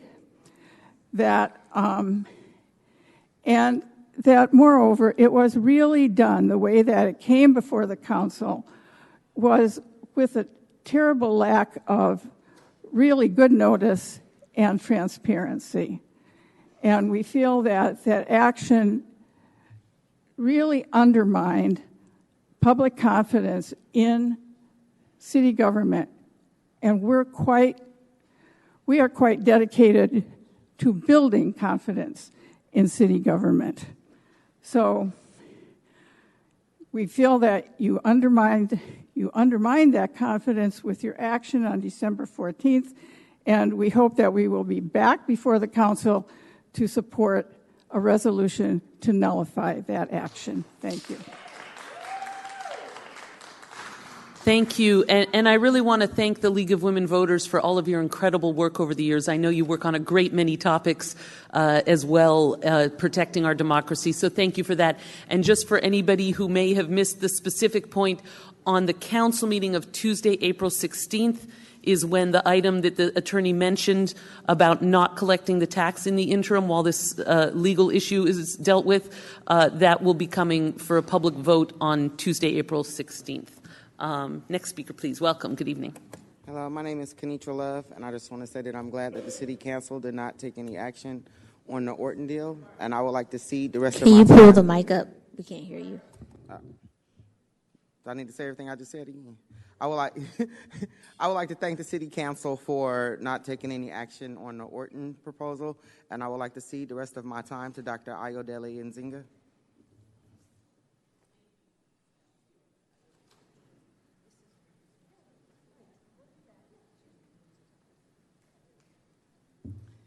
Good evening. My name is Ayodele Nzinga. I'm speaking on behalf of BAM CDC. I'm speaking on behalf of my own theater company and as an individual art maker in Oakland. I am also grateful that City Council did not make any decision this afternoon on Orton, and I would like to use this opportunity to point out once more how out of alignment with the 2019 Oakland Orton's second reframing of his proposal is. It is not in alignment with Robert Bedoya's newly authored cultural plan. It is out of alignment with the Lake Merritt area specific plan, particularly in the part where Orton wants to start a nonprofit to run the art section, but the area plan suggests that you should partner with an existing nonprofit. It is out of alignment with the mayor's task force report. It is out of alignment with studies from the Department of Race and Equity, which indicate that in a 2019 Oakland, that Oakland wants to focus on restorative measures to counteract historic systemic inequity. This project is out of alignment with what community needs to sustain its most fragile parts away from displacement. The project sits in the middle of several communities, East Lake, Chinatown, and the Black Arts Movement District, which are the stakeholders which will be the most impacted by this project. They are also the stakeholders who have been the least engaged. And there is very little that I can find, even in the reframe, that offers any sort of substantive hope that it's going to stop the most displaced percentile of artists, which are black artists, from continuing to bleed out of Oakland. I don't see any hope that mid-sized and small nonprofits engaged in direct service will be able to find ground, that we're losing in the market rate arena that is now development in Oakland. I don't think they were going to find a safe place to land there. I think that if you're in a city where the majority of its art and culture is done by small organizations, that any development of a public resource has to sustain those. If it doesn't sustain those, then it doesn't serve community. No on Orton. Thank you. Thank you so much. Thank you very much. Hello, I'm evening. Elena Serrano. I'm part of the collective that runs Eastside Arts Alliance. We have a cultural center owned and operated in District 2. I wanted to first also just give my love and blessings to Lynette. Victor did a lot of things at Eastside with us, and it's very beautiful and it's very sad, and we miss him. I'm here to speak on the Orton deal with the Oakland Auditorium, the Henry J. Kaiser Center. And I just want to also say that at the beginning, when we were giving tribute to Cesar Chavez, and there was so much love from Paradise around Oakland, that folks remember the Oakland Auditorium and remember events that went on there, and ceremonies and processions and graduations. And this is a unique opportunity because the developer is out of contract. And I spoke at closed session because we went through a rigorous procedure to get our center with the city, with banks. And if we were ever out of contract, it never would have happened. It never would have happened. Everyone was looking at every detail. And I want us to take that time and look at every detail with this amazing piece of property that is public land that we're in danger of not having enough input in for 99 years. I really feel like if the doors opened again, if the RFP process opened again, Orton could apply again, but we could have a lot more community input. We're in a whole different time in 2019, and folks will come from everywhere to want to have some piece or something to say about that site. And it's ours, and I'm asking that the city lead the effort and not have Orton lead the effort towards what happens with that property. Thank you. Thank you very much. Any other speakers who signed up on this item, please come forward. Hi, everyone. Maven Carter-Griffin again, Wood Street Collective. I'd like to say that the Crucible just recently showed interest in becoming the nonprofit sponsor for this idea that I've had for the Wood Street area, which is 23 acres of land that runs underneath the overpasses and bridges, and in between it's like an open, lush area. I've taken pictures and I've been working on pulling this pilot together.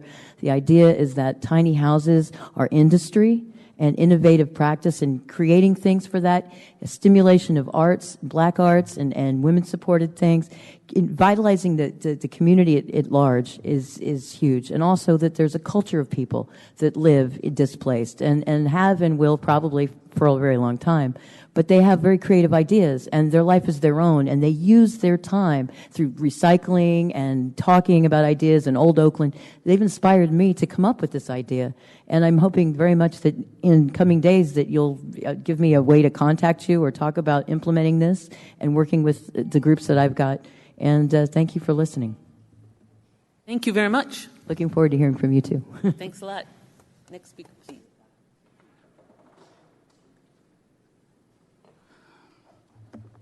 My stuff. Love life, love black people. I'm going back to 7.10 because what I forgot to mention was that the work of whoever takes this job, and I hope it will become somebody who's qualified, has to be able to deal with tasks 40 and 41 of the NSA. Task 40 and 41 of the NSA deals with early identification and intervention of police personally engaged behaviors around racial profiling and excessive force. And this person is not qualified to do that. Also, California licensing. There are 4 different types of licenses. The type of licensing that you need for the work that this individual should be doing is the license for substance abuse, behavior disorder, and mental health counselors, not marriage and family therapists. Thirdly, the average salary for anybody under the category of substance abuse, behavior, whatever, in the state of California is $47,840. And you want to give this person $100,000 a year. Lastly, under this, the person that got up here and talked to you, and you know what you were listening to the number of hours and the number of individuals who supposedly got service.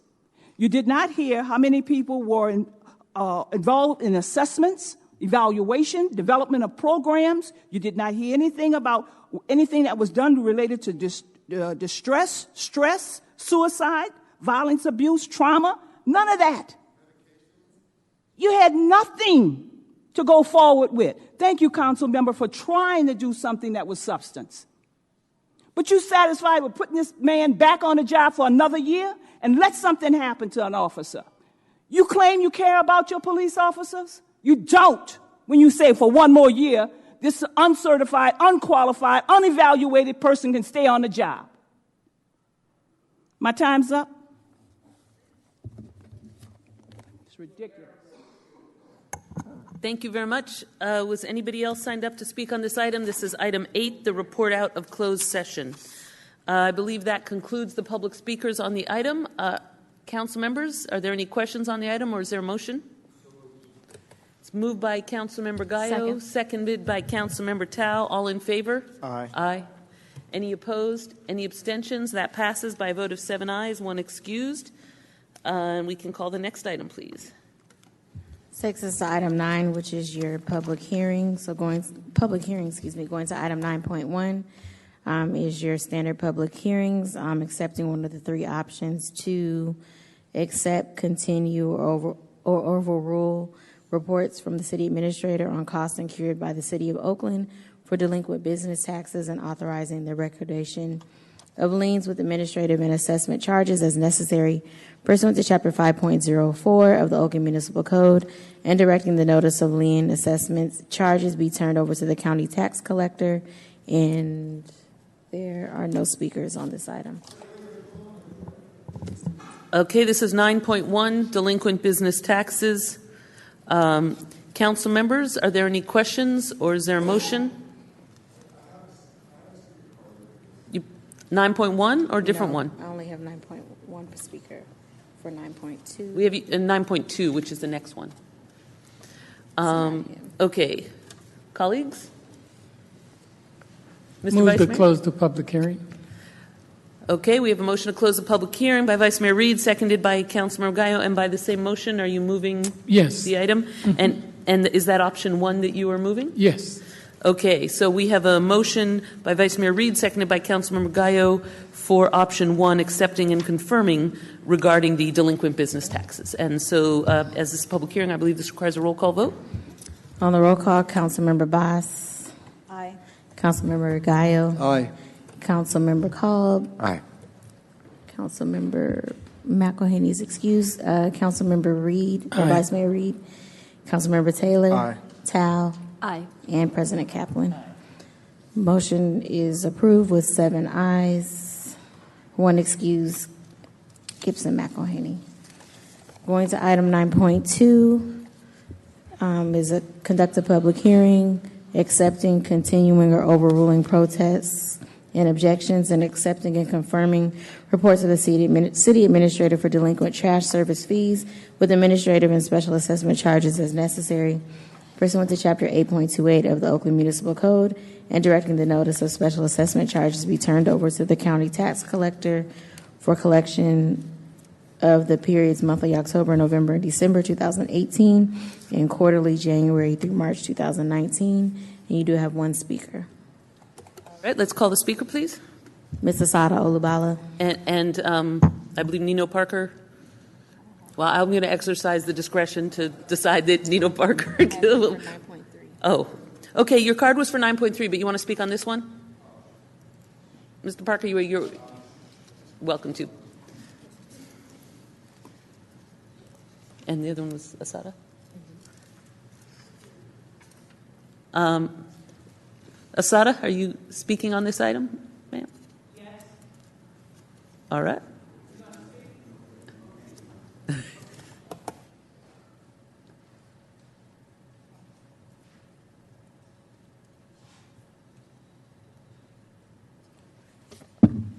Love life and love black people. It looks like from January to March of 2019, we have 4,711 individuals who come under this mandate. So I don't know how the process works, that you're now going to put it to a collection agency. And if these are property owners, this means that you're going to put a lien on their property. Is that correct? And in putting a lien on their property, the fiscal or financial situation that they're in is going to be impacted even more if they're in fiscal strays.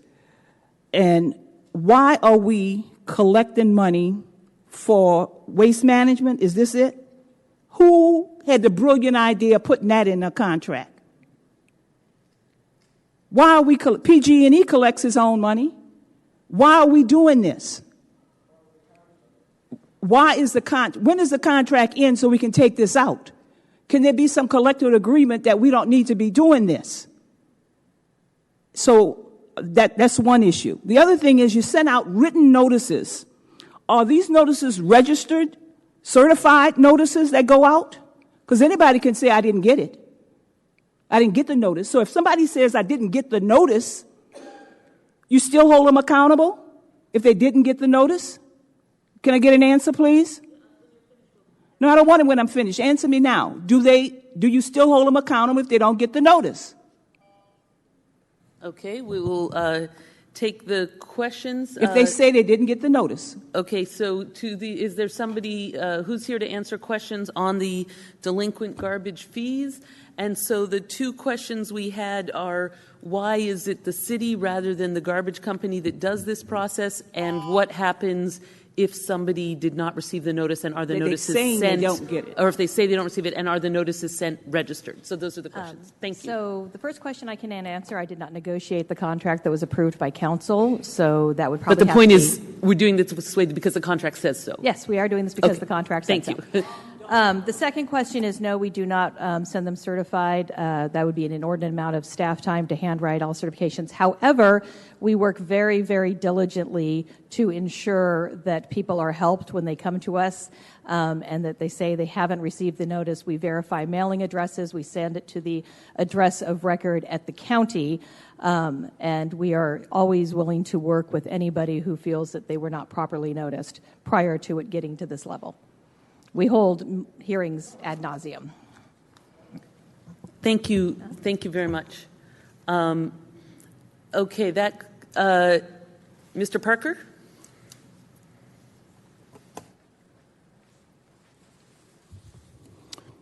Hello, my name is Nino Parker, founder and director of the Homeless Green Team, Black Advocate, Lake Merritt.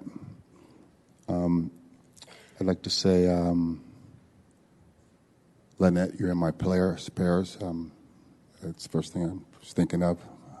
Love you, Lynette. I'm really big on ideas sometimes, and other times I'm not, but I think I might have an idea that might help the situation here in Oakland when it comes to fees, liens, and refunds.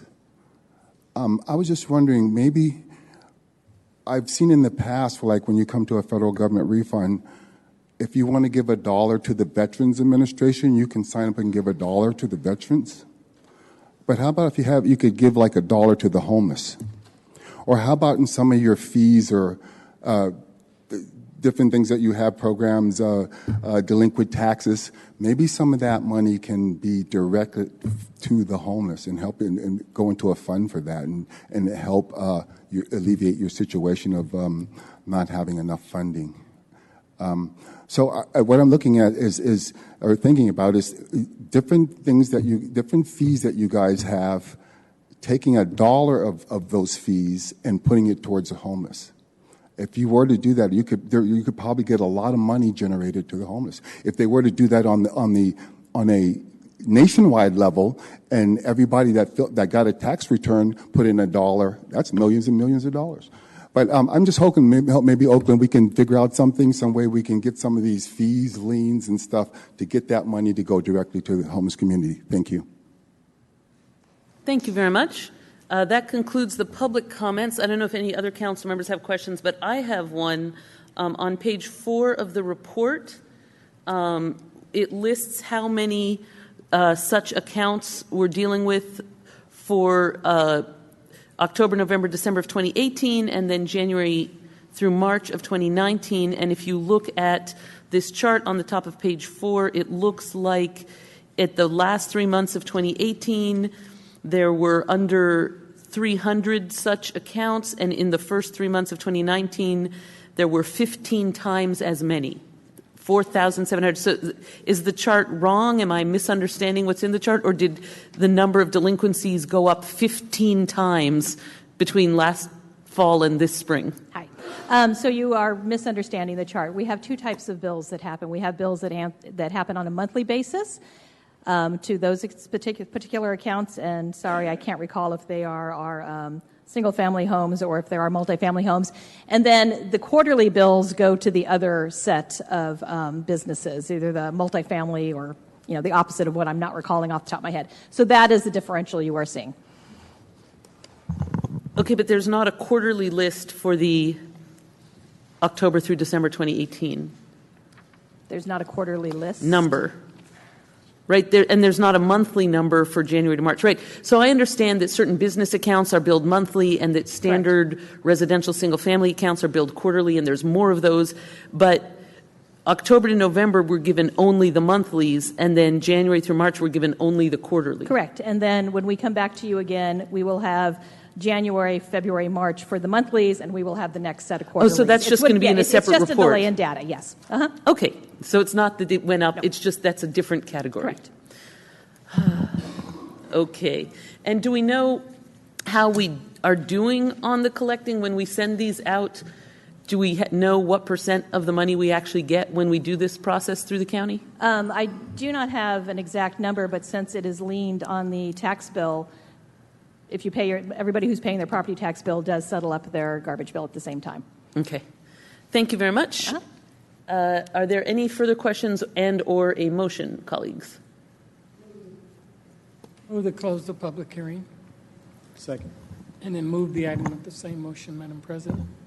Okay, and is that a second, Mr. Second, Taylor? yes. Okay, so it's by motion of Vice Mayor Reed, second by Councilmember Taylor, both to close the public hearing and to adopt option 1. Madam Clerk. On the roll call, Councilmember Bass. Aye. Gallo. Yes. Pro Tem Cobb. Aye. McElhaney is excused. Vice Mayor Reed. Aye. Councilmember Taylor. Aye. Tao. Aye. President Kaplan. Motion passes with 7 ayes, 1 excused. McElhaney. Next item, please. Going to item 9.3, you do have 2 speakers there. Is a resolution, your conduct a public hearing and upon conclusion, adopt one of the following pieces of legislation, accepting, continuing, or overruling protests and objections, confirming reports of the city administrator over costs incurred by the city of Oakland for delinquent real property transfer taxes, and authorizing the recordation of liens with administrative and assessment charges as necessary pursuant to Chapter 4.20 of the Oakland Municipal Code, and directing the notice of lien assessment charges to be turned over to the county tax collector. And again, there are 2 speakers. All right, let's call the speakers, please. Edward Smith and Ms. Asada Olubala.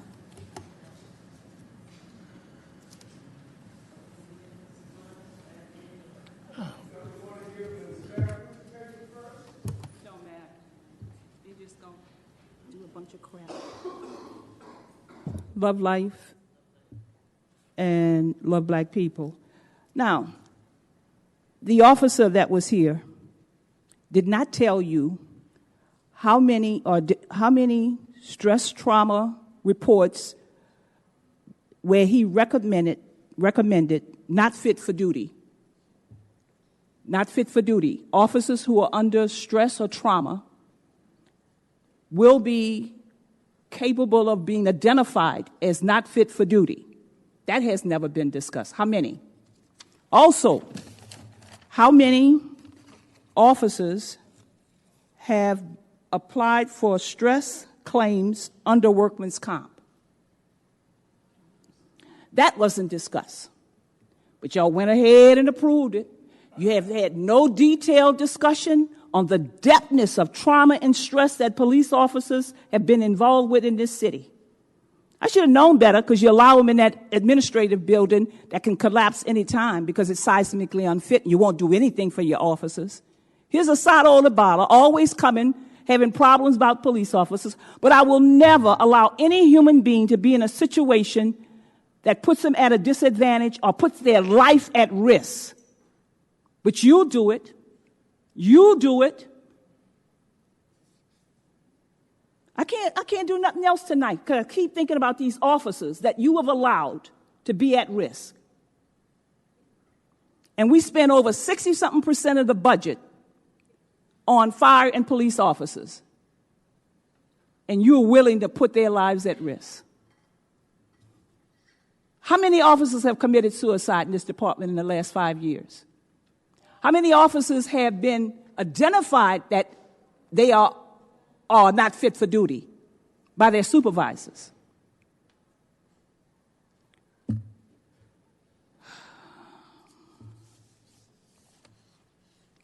I can't believe that you do this to other human beings.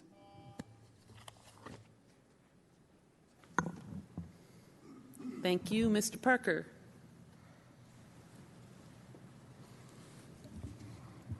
Hello, Nino Parker, homeless advocate, Lake Merritt, founder, director of the Homeless Green Team, which I'd still like to see come to fruition someday. I know we're talking about taxes here and liens and stuff, but I do want to throw in real quickly that I'd like to know how many officers are on medication, and if they were to get off that medication, would that stress them out? Could that have something happen?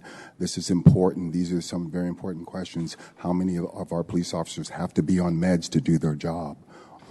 So I'm just getting a little more in depth. Anyway, getting back to something I think is very important with taxes and liens and stuff, and getting some of that money back to the homeless community. One of the things I just recently happened to me was I lost a bunch of bicycles. As a matter of fact, it was a cargo bike, a bike that I used to make a living with because I can sell bottled water on it. I had my own rose business that I'd done from that with that bicycle, and now they were just taken by the police department and DPW. I'm out of a way to make money. But I went to file a claim for this at the claims form, and I found that the claims form is not geared up to homeless people. You have to have an address for them to even mail any information back to you. It doesn't make sense. You're going to have to that change form is going to have to be changed. The claim form needs to be revised so it's more conducive to homeless people. For instance, a letter came back from the claim office that I had 15 days to respond to. Had I not went to the 6th floor and checked that out, I would have never known I got the letter, which means I would have been past the 15 days and I wouldn't have had a claim anyway. Legally, I wouldn't have had a claim. We need to make either one of two things: change the claim form, revise the claim form. I don't know if you can do that legally. I don't know how that works. But if you can't, make a claim form for the homeless. And you're wondering how to contact a homeless person, let's say when's their case and you want to give them a check or you want to contact them, on the claim form, have a number that they can contact you, because you're not going to find them back out in the street. So let's please refine all of the forms that you have. I went to apply for a business license. It says address. I even asked the lady, I go, I know it's going to be a problem, huh, because I don't have an address. She said, yeah. Maybe you can make a business license for the homeless so we can get back on our feet. Thank you, Mr. Thank Parker. you. Your time is up.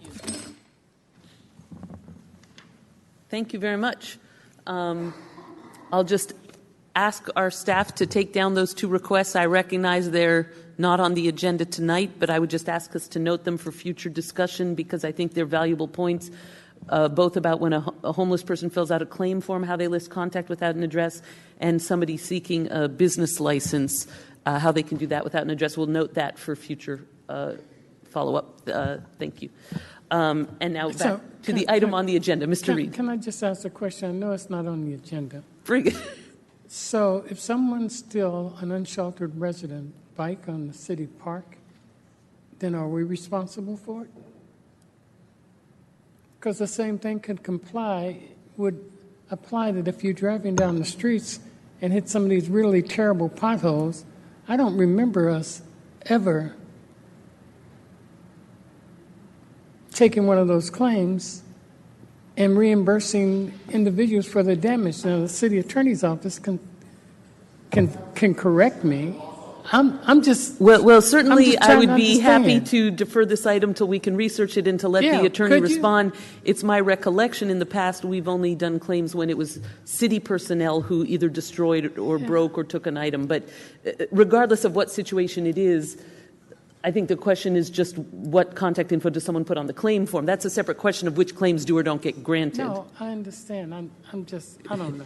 So I think that'll be a question to the attorney for future follow-up, as it's not on tonight's agenda. Thank you, Mr. Vice Mayor. Now, in terms of the item that is before us, which is item 9.3, are there any questions or is there a motion on this item? Mr. Taylor, is that? So moved. Okay, so we have a motion and a second from Councilmember Taylor, seconded by President Pro Tem Cobb. And the motion, if I understand correctly, is both to close the public hearing and to recommend the adoption of item 1, which is the resolution accepting and confirming regarding the real estate property transfer taxes. Is that correct? Yes, option 1. Okay. Madam Clerk. On the roll call vote, Councilmember Bass. Aye. Gaio. Yes. Pro Tem Cobb. Aye. McElhaney is excused. Vice Mayor Reed. Councilmember Taylor. Aye. Tao. Aye. President Kaplan. Aye. Item 1 is a motion passes with McElhaney excused, 7 ayes. Thank you very much.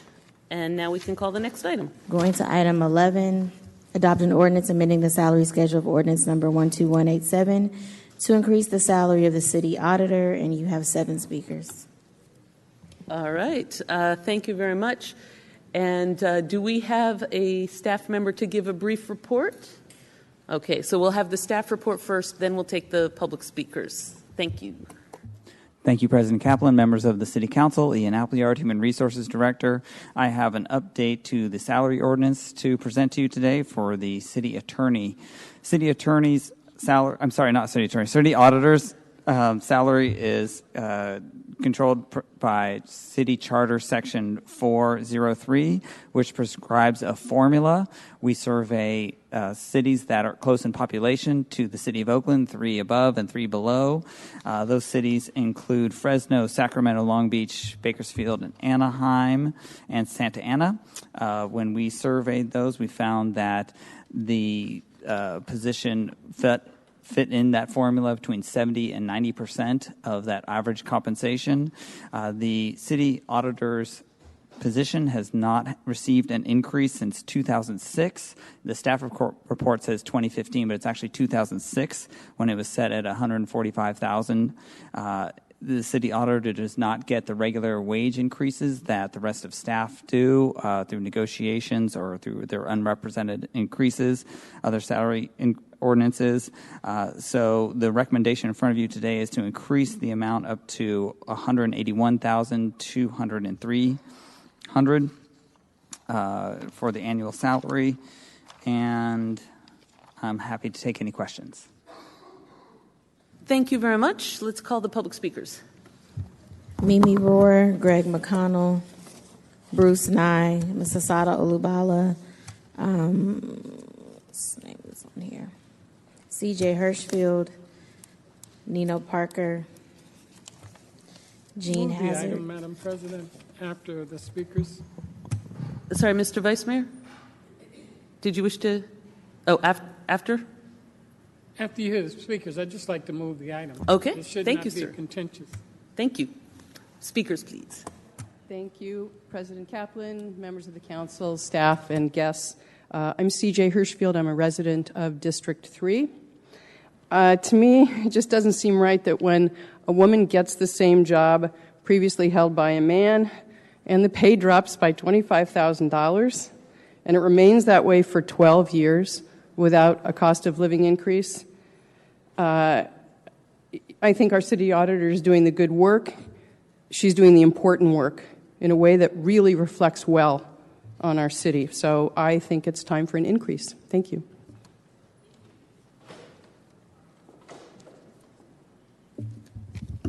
Good evening. Mimi Rohr, Jobs and Housing Coalition. The Jobs and Housing Coalition supports the staff recommendation for increasing the Oakland City Auditor's salary. We feel very strongly that Oakland must have an independent city auditor. We believe the city charter, which sets forth the salary range for the auditor's position, was intended to establish a fair and objective compensation level that ensures that the position remains immune to political manipulation. Having reviewed the staff report, we are convinced that the calculations for the auditor's salary are based on a fair and objective calculation methodology. For these reasons, we urge you to adopt the staff recommendations and the salary level included therein. Thank you. Thank you very much. Next speaker, please. Good evening, President Kaplan and members of the City Council. Bruce Nye. I'm a resident of District 1. I am speaking tonight, unlike most of the times when I'm here, on my own behalf, rather on behalf of an organization, but I speak as someone who's lived in Oakland for more than 40 years and spent parts of just about all of his life here, even before that, and who cares a great deal about how the city operates and cares a great deal about transparency and accountability. And having a strong, functioning city auditor's office is a big part of those elements. I've looked at how compensation goes for auditors or similar positions in other cities other than those who are on your report. We've got the Port of Oakland, where the comparable position earns $182,000 and change.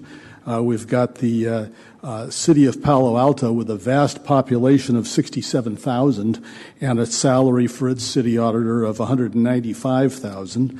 And of course, San Francisco with a salary of $191,000, as well as the numbers that you see in your report.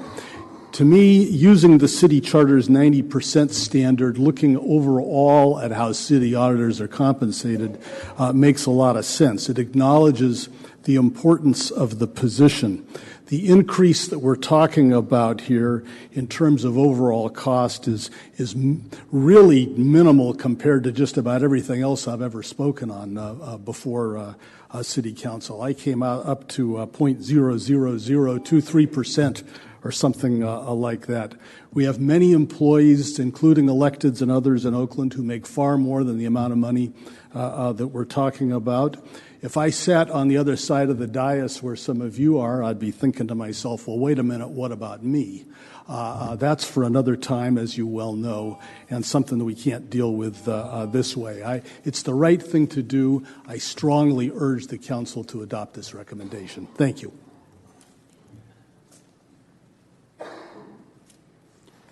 Love life, love black people. Going back to 7.10, the individual who is seeking this job had in 2007 and 2012, was identified as having a good relationship with the police department, and that's the reason why they kept hiring him back for 12 years. That was it. You need an independent evaluation of this job. Now, related to this, at the Finance Committee meeting where the auditor presented what they're going to be doing in terms of their job assignment, they're not going to be following Measure MNDQ and MNQD for an annual report. They're going to give a report whenever they feel like it. The measure says that an annual audit is required. And the finance people just said, oh, it's supposed to be annual, but go ahead, do whatever the hell you want to do. So that's probably why the library services had to be brought back to the voters, because there was no annual audit done annually, and nobody caught the fact that the library was $5 million in deficit. So this auditor wants to do what the previous auditor did, not do their job and have the annual audit. This auditor is not going to do an investigation of the Spanish-speaking Unity Council for taking money from Neighborhood Works America. They're going to let that slide. So I don't care what city giving what amount of salary. If you're not doing your job, you don't deserve a raise. And I'm saying they're not doing their job if they're not doing the annual audits that are required by Measure M, N, D, and Q, and doing them every 2 to 3 years when they feel like doing it.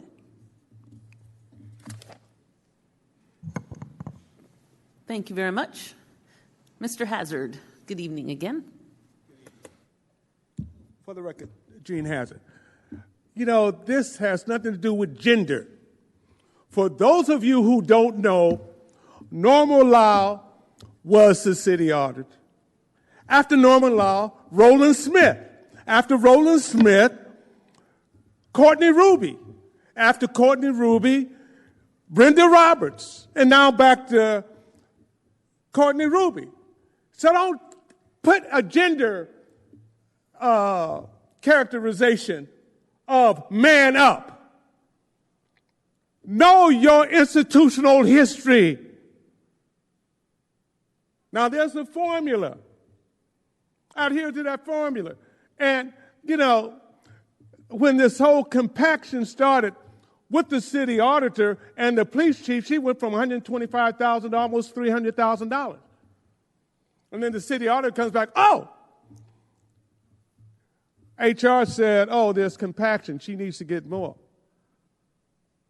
And they come up with this arbitrary figure to increase way beyond the differential. So here the city auditor is getting 6 times more than the staff person is getting. And that's the rationale. So why couldn't it be just over that $8,000? Why $40,000? You know, you come up and allow staff to give you anything and you bite on it and swallow it. Do they deserve it? I don't know, but you need to hold them accountable to these reports, like the Spanish-speaking Unity Council and others, when they misuse funds. I would say when she was the city auditor, she did do this audit on the Fox Theater and made a reasonable recommendation, but council allowed them to continue despite what the recommendation was. And that Phil Nagami should not be wearing 4 or 5 hats. But you allowed that on the Army base. But this is not a gender-related situation, because you had 3 women previous, all total, to 1 male. So I don't know where you get off in that this man up. So that's not true at all. Thank you. Thank you very much. Any other speakers on this item? Was anybody else signed up on this item?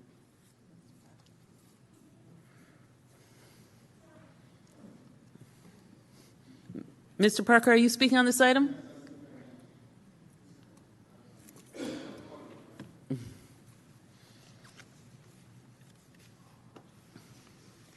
Nino Parker, Homeless Green Team, Executive Director, Black Advocate, Lake Merritt, which is not going to be anymore after this Friday because there's going to be a ban at the lake. It's the last days of the lake. Mr. Reed, I'd just like to throw this at you really quick. It seems as though you're making a suggestion if someone has something on the street and the city takes it, you're not responsible for it. When the police cut the locks off of my bicycle, allowing DPW to take the bikes, I think you are responsible. I guess we'll meet in court somewhere, however that happens.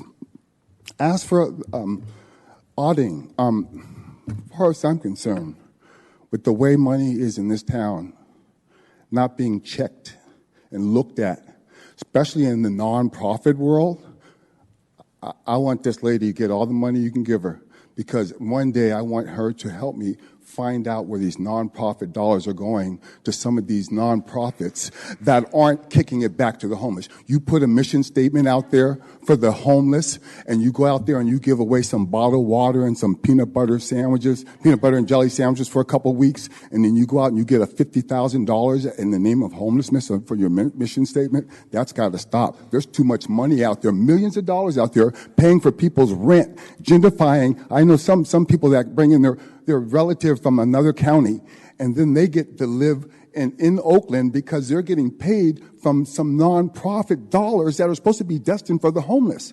Their gentrification, some of the nonprofits are actually the gentrification problem.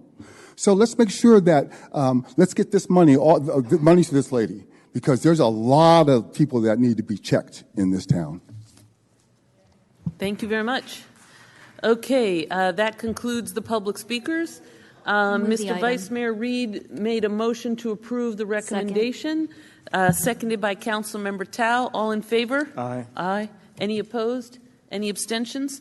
That passes unanimously. 6 ayes, 1 excused, 1 out of his seat. And so that passes. Okay. So that was approved for introduction.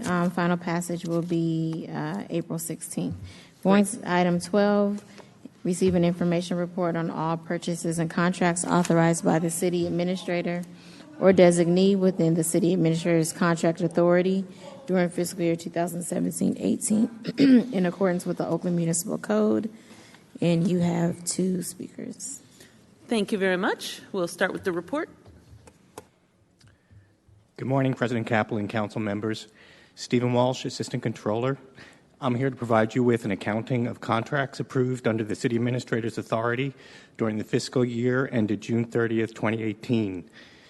We originally presented this item to the Finance and Management Committee in December. We've prepared 2 supplemental reports since then with multiple attachments. So you'll see several documents in front of you related to this item.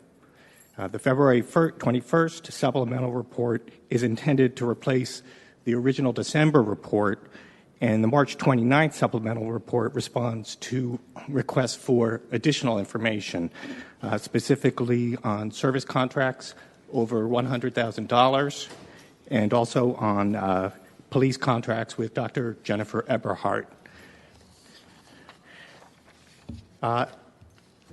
We have about 1,172 contracts in the attachment here, so there is a great bit of detail. I think rather than go on, be happy to address any questions you might have. Thank you. I appreciate your wisdom in that. So why don't we first see if council members have any questions before we take the speakers? Councilmember Bass. Thank you for providing this information.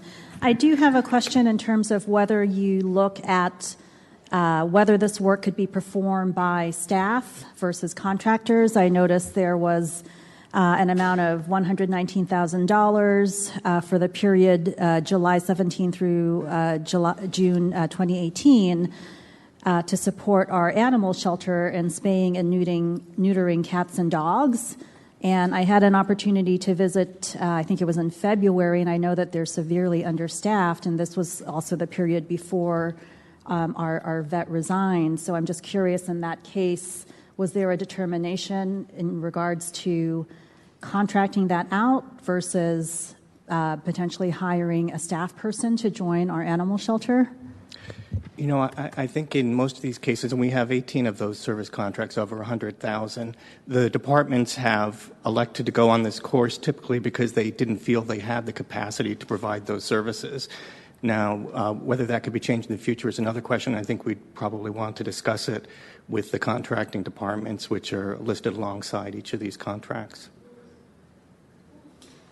So the animal shelter staff, the director at the time was engaged in that contract. I believe the city administrator has something to add on this. Madam Administrator? Yes, thank you, Madam President. I believe this is from last fiscal year. Stephen, is that correct? That's right. Yeah, and at that time, we actually had quite a few vacancies within the animal shelter. We actually are now currently fully staffed, it's my understanding. We do, even with the staffing we have, still have a very, very large volume of animals that are in there. So we do have some service contracts, even with our full staffing at this time. Thank you for clarifying that. Thank you very much. Let's call the public speakers and hang out in case there are more questions. Ms. Asada Olubala and Oscar Fuentes.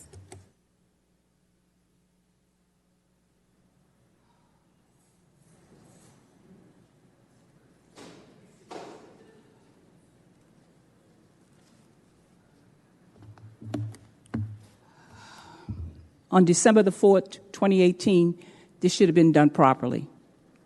There was nothing that should have avoided that this report came to the Finance Committee on December the 4th with an identification of the vendor, the purpose of the contract, and the amount of money that was spent.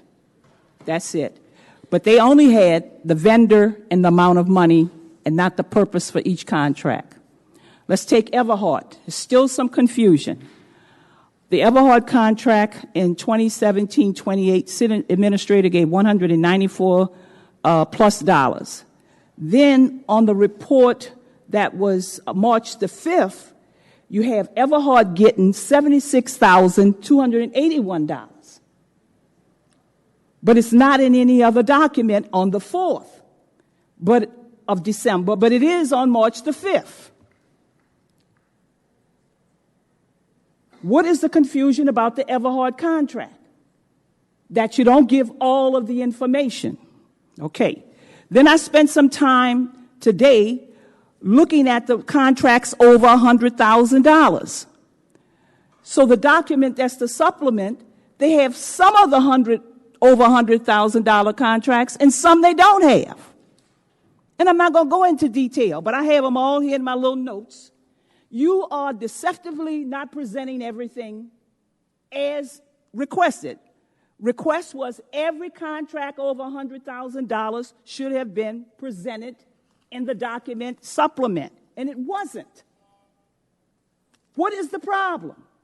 Going back to the Everhart contract, where is the $76,281 reported in one report on March the 5th, but it's not reported on December the 4th?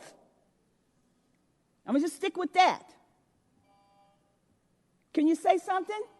I respond to the council when they ask me to. You respond to the council. Can he say something?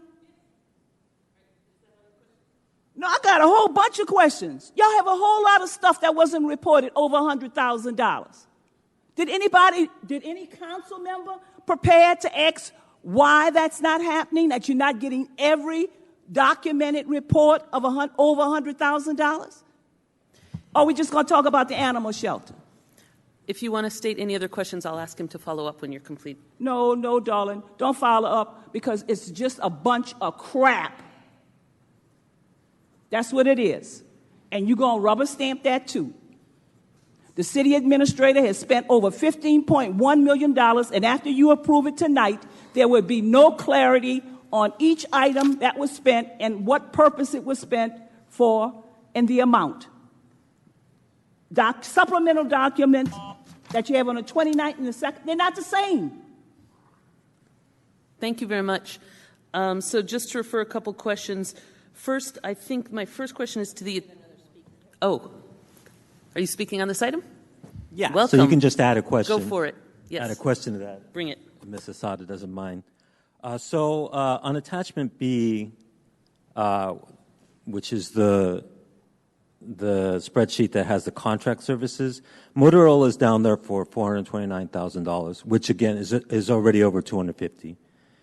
Motorola is again on attachment E, and the totals attachment E is the total, all the contractors for the total amount.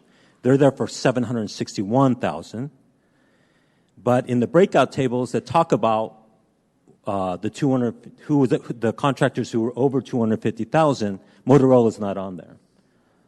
There's only five contractors there: Muni, Bay Construction, a couple others. Why isn't there any explanation about this? And which one is it? Is it $429,000 or is it $761,000? That's a lot of money. That's almost $1 million. So hopefully you can just add that to the questions. Thank you so much. So my first question, I believe, is to the attorney, which is this before us for approval, or are these items that have already been approved and it's merely for us for information? Madam Attorney. To the council, actually the city administrator should respond to their report, but the purchasing ordinance requires that they submit a report, an informational report to the council periodically regarding the contracts within the city administrator's authority. And I read the title as being that report. Right. So this is not actually before us to approve in the sense that these items already were approved. So it is not at our discretion at this time to approve them or not. We're merely receiving the information that they had been approved. Madam Administrator, I'll just let you say it on the mic so folks can. That's correct. This is an informational report. Okay, thank you. And so to either the administrator or the personnel, if you wish to have them answer. So we had some questions regarding, it appears that there are items in here that are higher than the dollar amount cutoff for what is supposed to be in the category of what's done without council approval. Can you speak to that? There's a number of levels of confusion, and I apologize, but this is the third time. This is the third time running. We have replaced the December report. So that one was replaced in its entirety. We went to committee. We made a number of corrections to it. And all of the figures, both in the agenda report and the attachment from December, have been replaced. They were replaced by the January report, which has a much more detailed listing of the CAO authorized contracts than the December report did. It's also been corrected to remove some of the contracts that were actually approved by a resolution of the council, such as the Motorola contract, and shouldn't have been in that December report to begin with.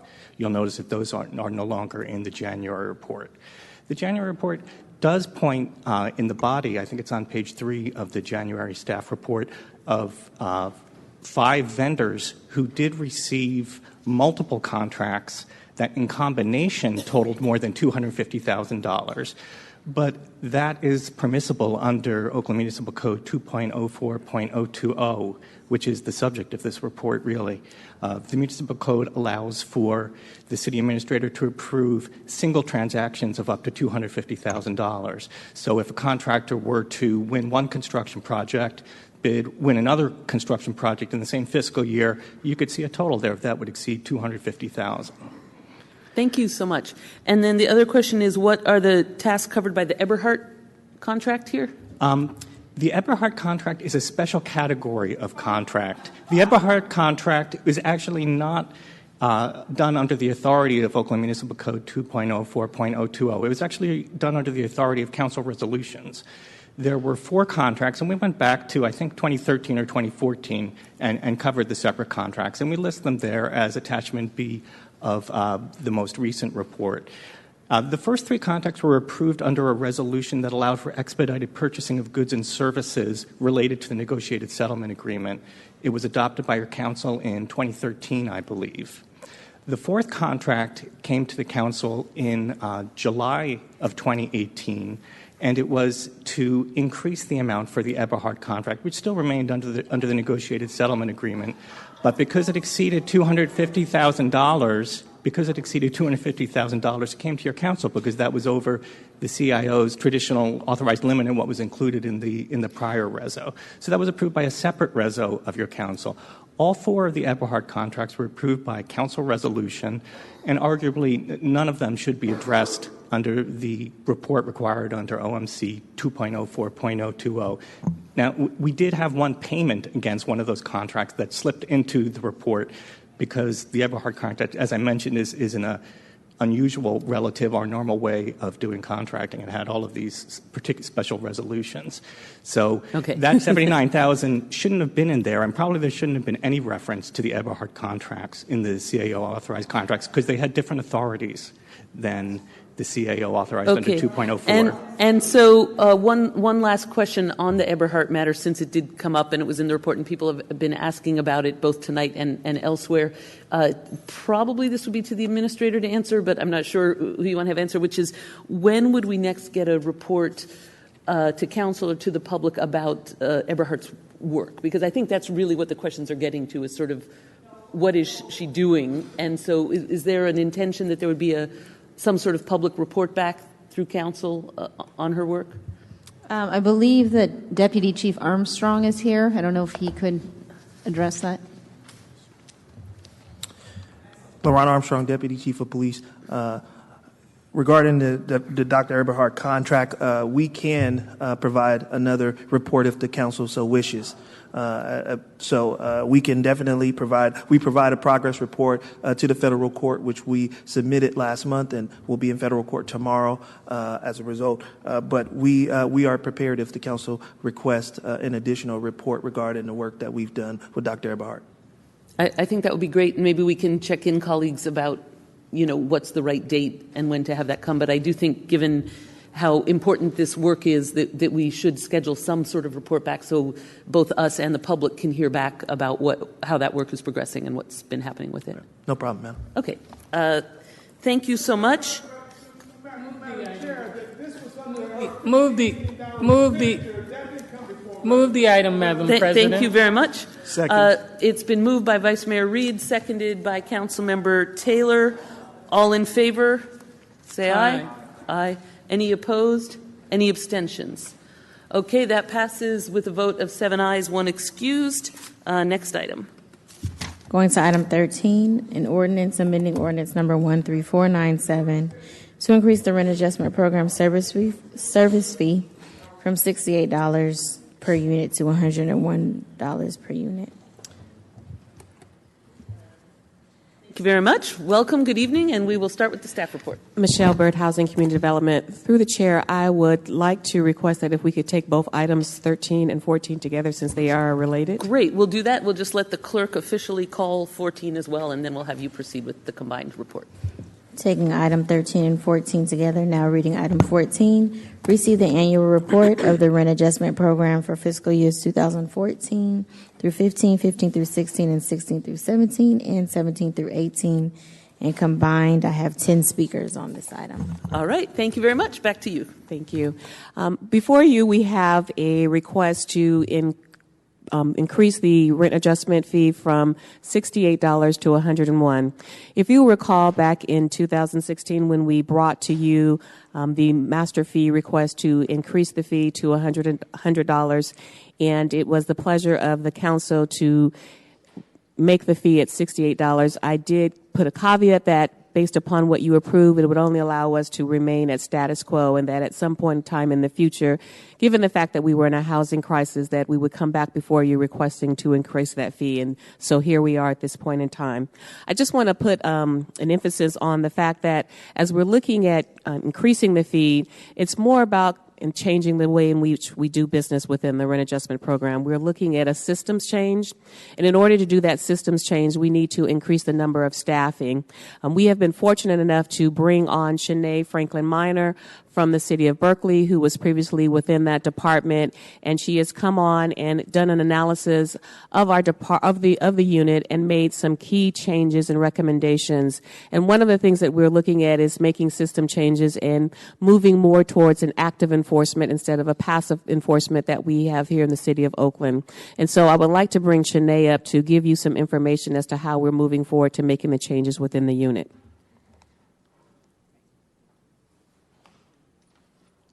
Good evening. Thank you, council members.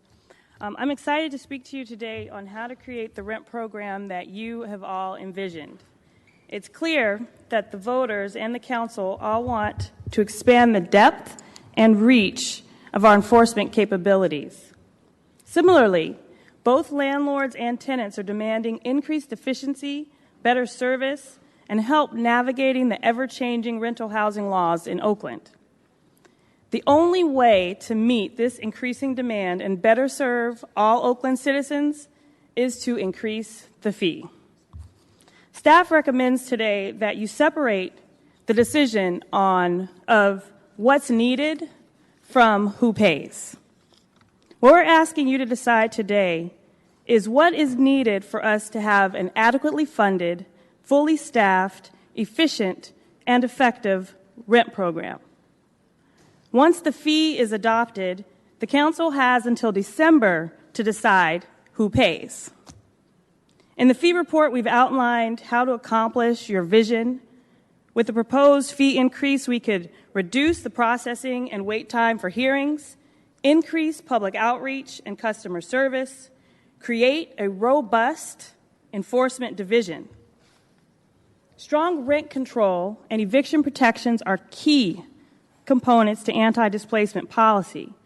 As such, a robust and fully funded rent program is necessary to implement the recent ordinance changes passed by the council and the voters, and to move the program from a passive enforcement model to an active model, focusing on outreach, education, mediation, and enforcement. So I'm happy to answer your specific questions, and I thank you in advance for approving the fee. Thank you so much, and thank you for your work to all the folks who've been working on this, and Michelle Bird, and I know there's been quite a lot going on in your department lately, so I want to give you appreciation. As we're preparing to go forward on this, and we'll call the speakers momentarily, I just wanted to make clear, there have been some questions going on about the non-enforcement of existing law, including the fraudulent owner occupancy claims and things like that.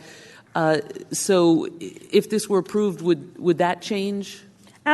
Absolutely. If this is approved, and if you look at in the fee report, we have outlined an entire new division that is public information outreach and enforcement. That division has increased our staffing to an additional 4, and of those 4, half of those will be committed full-time to enforcement measures. I'm very excited at the possibility of growing our program to being active in the community, making sure that our laws that the council has passed are enforced, and making sure that we are able to educate the public so that they're not broken in the first place. Thank you so much. And I'll just throw out 2 other specific suggestions in that regard. One is there's been some discussions about adding potentially evening hours so that folks who aren't available during the historic business hours would have an opportunity to get support. There was some suggestion that if we do it Tuesday evenings, that would be easier because the City Hall complex is already staffed and open and the garage is open. So certainly, I hope we would see that going forward. And another suggestion, which I know is not before us tonight, which is there are 40,000 residential units that pay nothing. We're only tonight talking about the change on the fee of those units that are already covered by our program, but I certainly hope for the future we would also look at the issue of the units that aren't currently covered, because that's a big chunk of units for which we do get questions and issues, right, but that aren't currently covered, so I hope we'll do that as well. Thank you, Council President. I do want to mention that what we have done recently is expand our office hours from 14 to 27, and we are now open during the lunch hour. We are hoping with this fee increase that we can expand those hours to evening hours as well, so that people who are working can have the opportunity to use the service and get their questions answered by our housing analysts. Wonderful. Thank you so much for that. I really appreciate it. And does anybody have any questions you want to do before the speakers? Okay, let's do the speakers. As I call your name, please approach the podium. Oh, I'm sorry, Councilmember Gallo. No, just for the public's information. So we're increasing the fee from what amount to what amount? We're increasing the fee from $68 to $101. How do we compare to other neighboring cities on that increase? So the fee in Berkeley is $250. The fee in Alameda is $106, and in Richmond, I believe it's $207. Thank you. President Kaplan. Councilmember Taylor.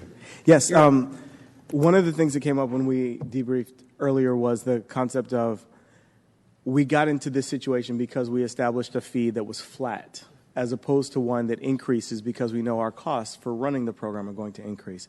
And so I'm wondering if you can speak to possible ways that we might be able to make sure that our fee is keeping up with the costs of running the program so we don't end up in a similar significant lag later. There are several options in doing that. One is attaching a CPI increase to the fee that would attach, an increase every year. There's also a formula that the council could contemplate, looking at a number of factors with raising costs of operations.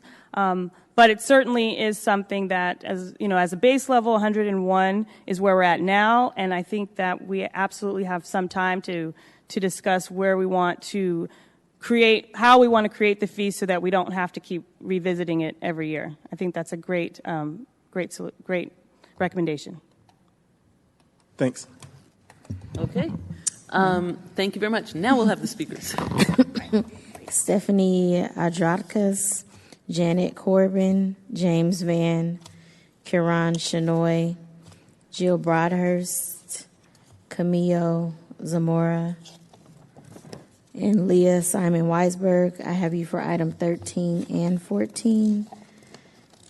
And Nino Parker and James Van, also have you for 13 and 14.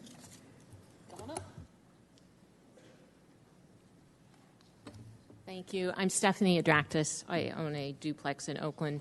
The proposal to increase the RAP fee by 48% is unjustified, and there are good reasons that both the property owners and the tenants are protesting this. The fee was more than doubled already in 2016, and the RAP annual report, item 14, shows that the program had a $1.9 million surplus last year. The report also suggests that this increase is necessary to eliminate the backlog, but the annual report states that one of the reasons that the backlog even exists is because two of the decision makers did not show up for any meetings to make decisions on petitions for a year.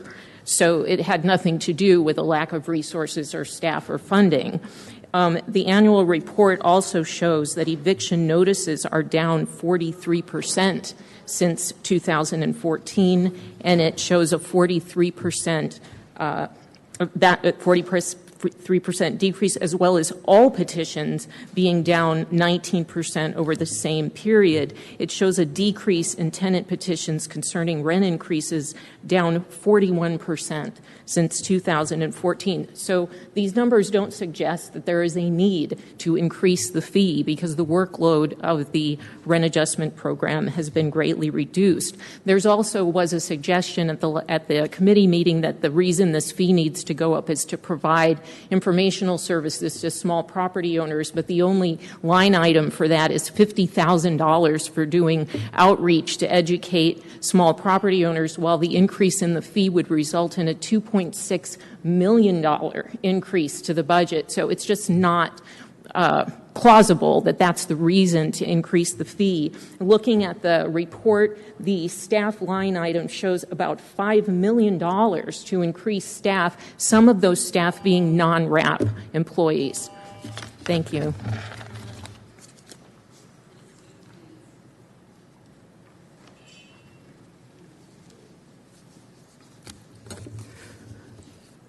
Before my time begins, I have time seated by Janet Colburn.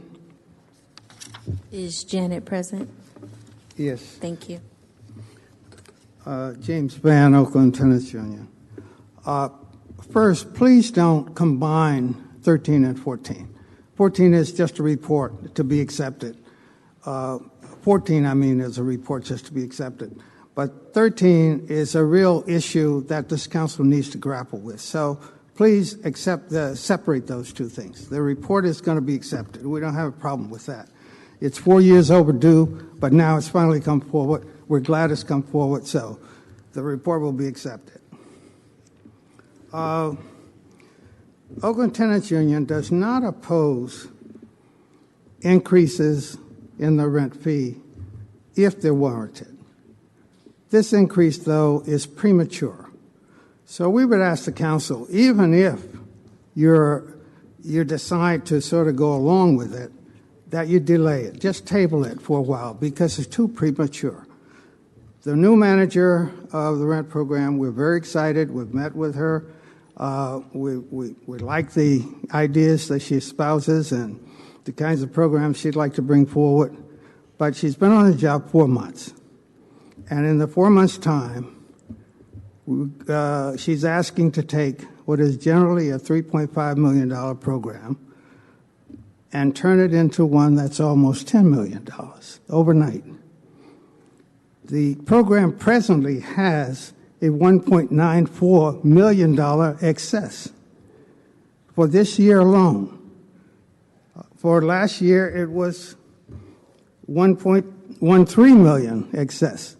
So there's a big excess that they've never used. And they're asking now, this fee, if enacted, would bring in up to $3.9 million additional dollars. Add that to the 1.9 that's in excess right now, and the $3 million that the program generally brings in, that's almost a $10 million program from one that's presently about 3.5. There is no reason for this increase at this time. The last increase, 100% increase, was made just 2 years ago. Just 2 years ago, the fee was double, from 34 to 68. And that fee was based on an audit report that categorized the needs and satisfying those needs. At that time, we said there was a crisis. There is no crisis, as the last speaker just said. There is no overload. There's no backlog at this time. We're down to less than 30 appeal cases waiting to be heard. That's normal. Of 44 information outreach sessions, over the last 4 years, 33 were to landlord groups. Not one of those outreach sessions was to tenants.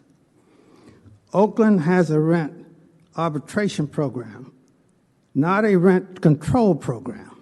Most cities that have a higher fee have rent control. We don't have rent control. We have rent arbitration. Our program has absolutely nothing to do with evictions, nothing. So that's not a reason to spend funds. Tenants Union's gone through the report quite thoroughly. We sent you a summary of that yesterday morning. We hope that you had a chance to review it. We would like very much to to back the new manager with increases that are sensible. But right now, she's been on the job 4 months. This thing needs time to resolve, to just settle in and see what we need. We don't need to go from 3 million to 10 million overnight. So we say just delay the increase, and let's look at it again by the end of the year. It's too premature at this point. Thank you very much. Next speaker, please. Good evening. Good evening, Council. My name is Camilo Zamora, and I'm here representing Causa Justa Just Cause. We operate a tenant rights clinic in East Oakland and also run the city's tenant hotline. So we have a lot of experience around this issue. We had a couple member leaders as well that wanted to speak here tonight at our competing Congress of Neighborhoods meeting, planning a retreat. I was really here ready to oppose on behalf of our membership a raise in the fee, but mostly a question of the pass-through, which is I hear is a separate issue. After lengthy conversations, we support an effective, efficient RAP program. We have been wanting one for many years now and understand that there needs to be an investment in order to have the quality of service and the programs and the enforcement that tenants so need right now in this housing affordability crisis.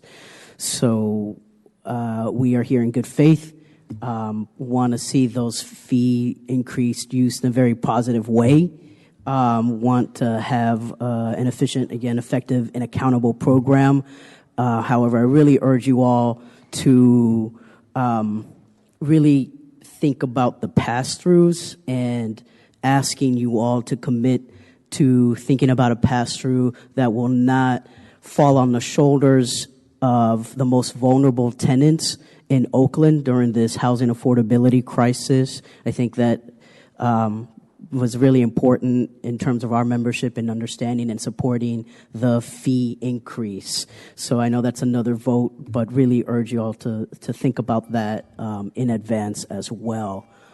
And supporting one that is equitable and looking at medium incomes, looking at how other cities do it, and our membership would really support a 100% pass-through for landlords fronting the fee increase.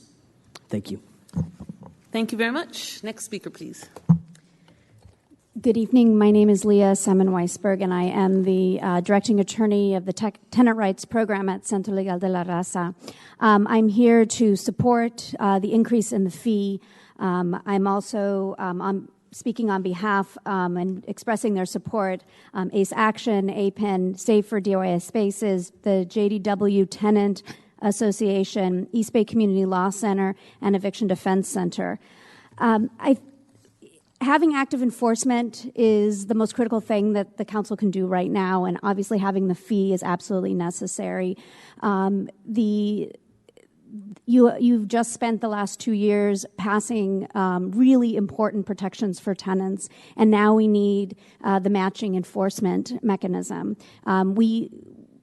We really do have an amazing manager, and while she has been here for 4 months, she has an enormous amount of experience running one of the more effective rent programs in the state. I think that there was a note in the report showing the difference between Los Angeles, where I worked for a decade representing tenants, and Berkeley, which has, kind of the original active rent board, where only 5% of tenants were found to be paying illegal rents, where in Los Angeles it's 27%. Los Angeles doesn't have a rent registry and doesn't have the active enforcement, and did not, particularly when I was there just before the foreclosure crisis.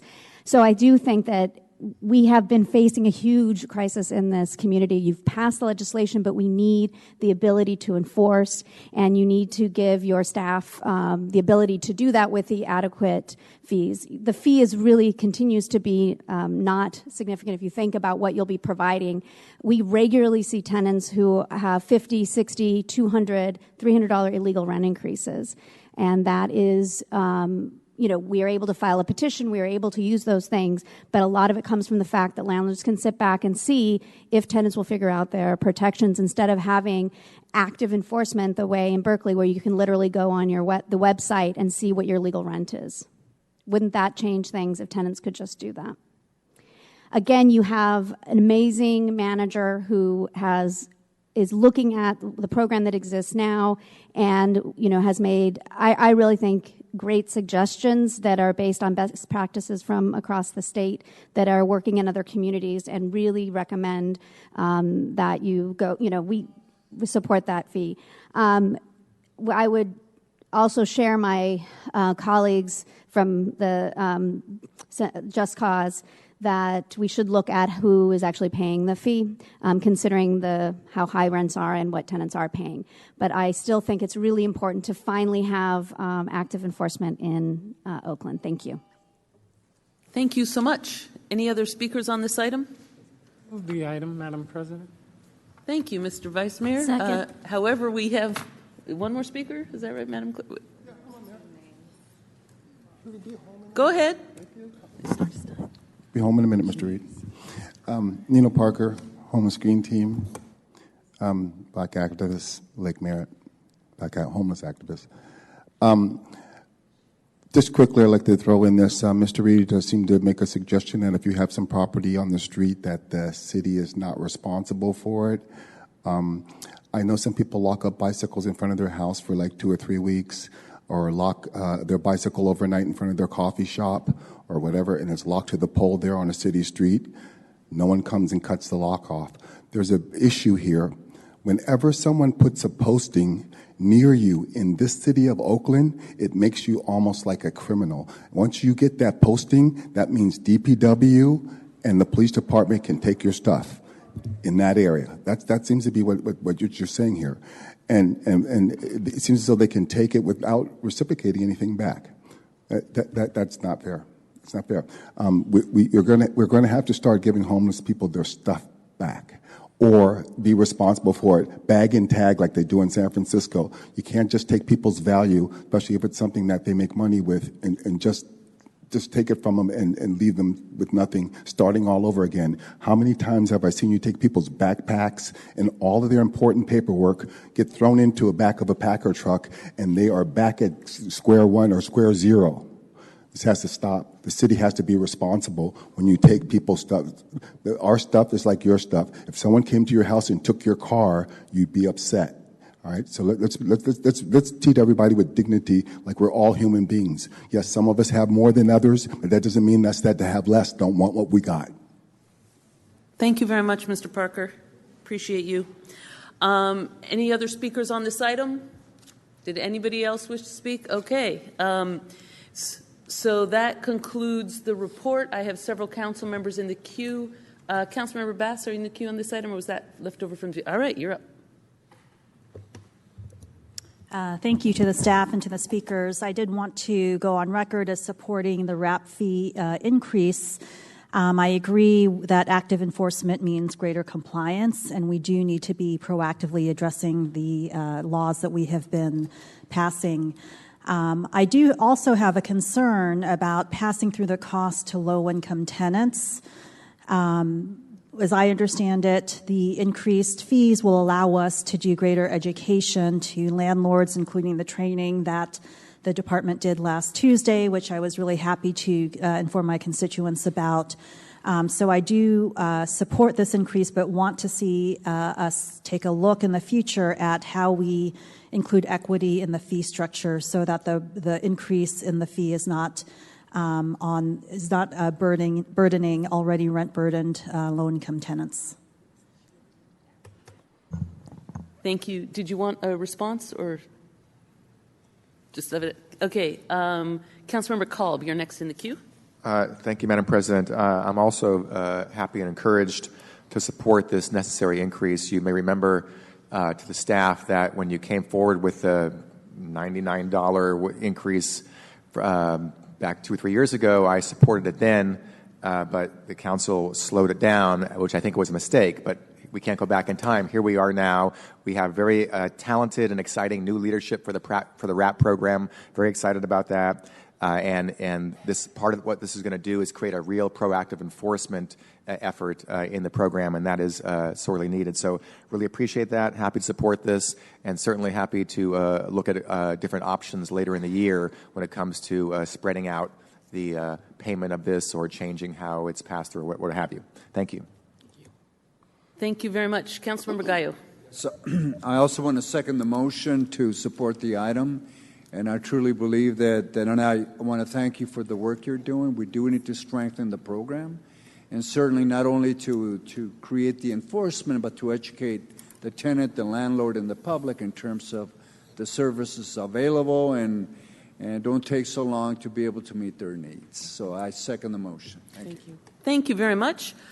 Colleagues, just before, I'm sorry, Councilmember Taylor's in the queue, but I'm just going to make one brief, which may seem trivial comment because it's $1, but I just want to be clear that the recommendation is to make the fee $101, and I just wanted to flag that to us because I think a lot of people will look at the number quickly and think it's 100 and be confused by the fact that it's 101 and then you're supposed to split it in half.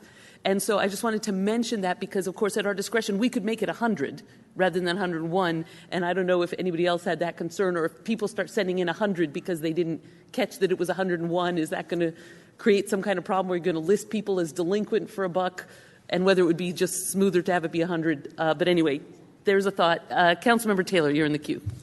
Yes, also want to echo the sentiment. I think this is a welcome improvement to the RAP program. I am definitely supportive of increasing the fee.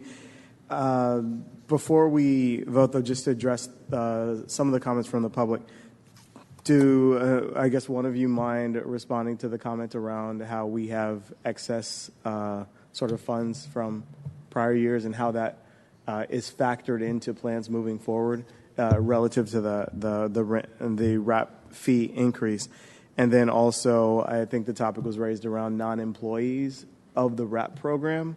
And I know we talked about it, but if you can just address that publicly, I think that'd be helpful. So in regards to the surplus funds, we have been utilizing those funds to pay for temporary staff that are not permanent, and so we will continue to use those funds for the remainder of the year. Additionally, if you take a look in the city auditor's report, there was a request for improving the security and the surroundings for staff and the clients in regards to providing those services. We have also been using those funds to install security cameras, panic buttons, and looking at making some reconfigurations of space. And so we do have estimated cost of expending those costs that are in the surplus funds. In regards to other funds being used for other staff outside of the RAP program, we have to have assistance from other departments within the city to make sure that we operate the program. We heavily rely on the city attorney's office to work with us, and so funds are used for their office. We also work with the finance department, who is responsible for sending out the bills and collecting the fees, as well as our city administrator's office that helps with our public information office and things of that nature. So that accounts for those funds outside of the direct program. Thank you. Thank you so much. And just to staff, do you feel comfortable with the 101 rather than 100? You're not worried about that confusing people? No. I mean, I think we've had 33, 34, 33, and okay. Things, so it's often not a round number. Okay. So we have, if I recall correctly, it was moved by Vice Mayor Reed and seconded by Councilmember Gallo. And this is as to both item 13 and item 14. All in favor say aye. Aye. Any opposed? Any abstentions? That passes unanimously. Thank you. So just to clarify, item 13 is an ordinance, so it will be approved on introduction. Final passage will be April 16th. And then item 14 is an informational report, so it will be received. That is correct. And that concludes your items for the evening. At this time, we have a fairly lengthy list of in-memory adjournments, so I'm going to give the clerk a moment to locate the page where she took those down as we stated them, and then we will be standing together for a moment of silence to honor the lives lost, and the names will be read into the record. Thank you all very much. We adjourn tonight in honor of Father J. Matthews, Antoinette Petras, Mary Bell Gilbert, Nick Harper, Lupe Ochoa, Clem Daniels, Francis Mitchell, Dana Harvey, Nipsey Hussle, and Jim Lamento.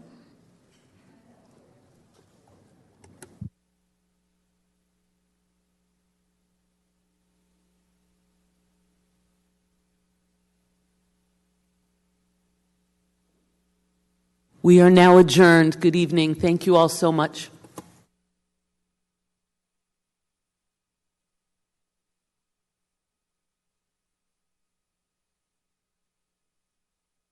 Thank you for watching KTOP TV 10, the City of Oakland's government access station.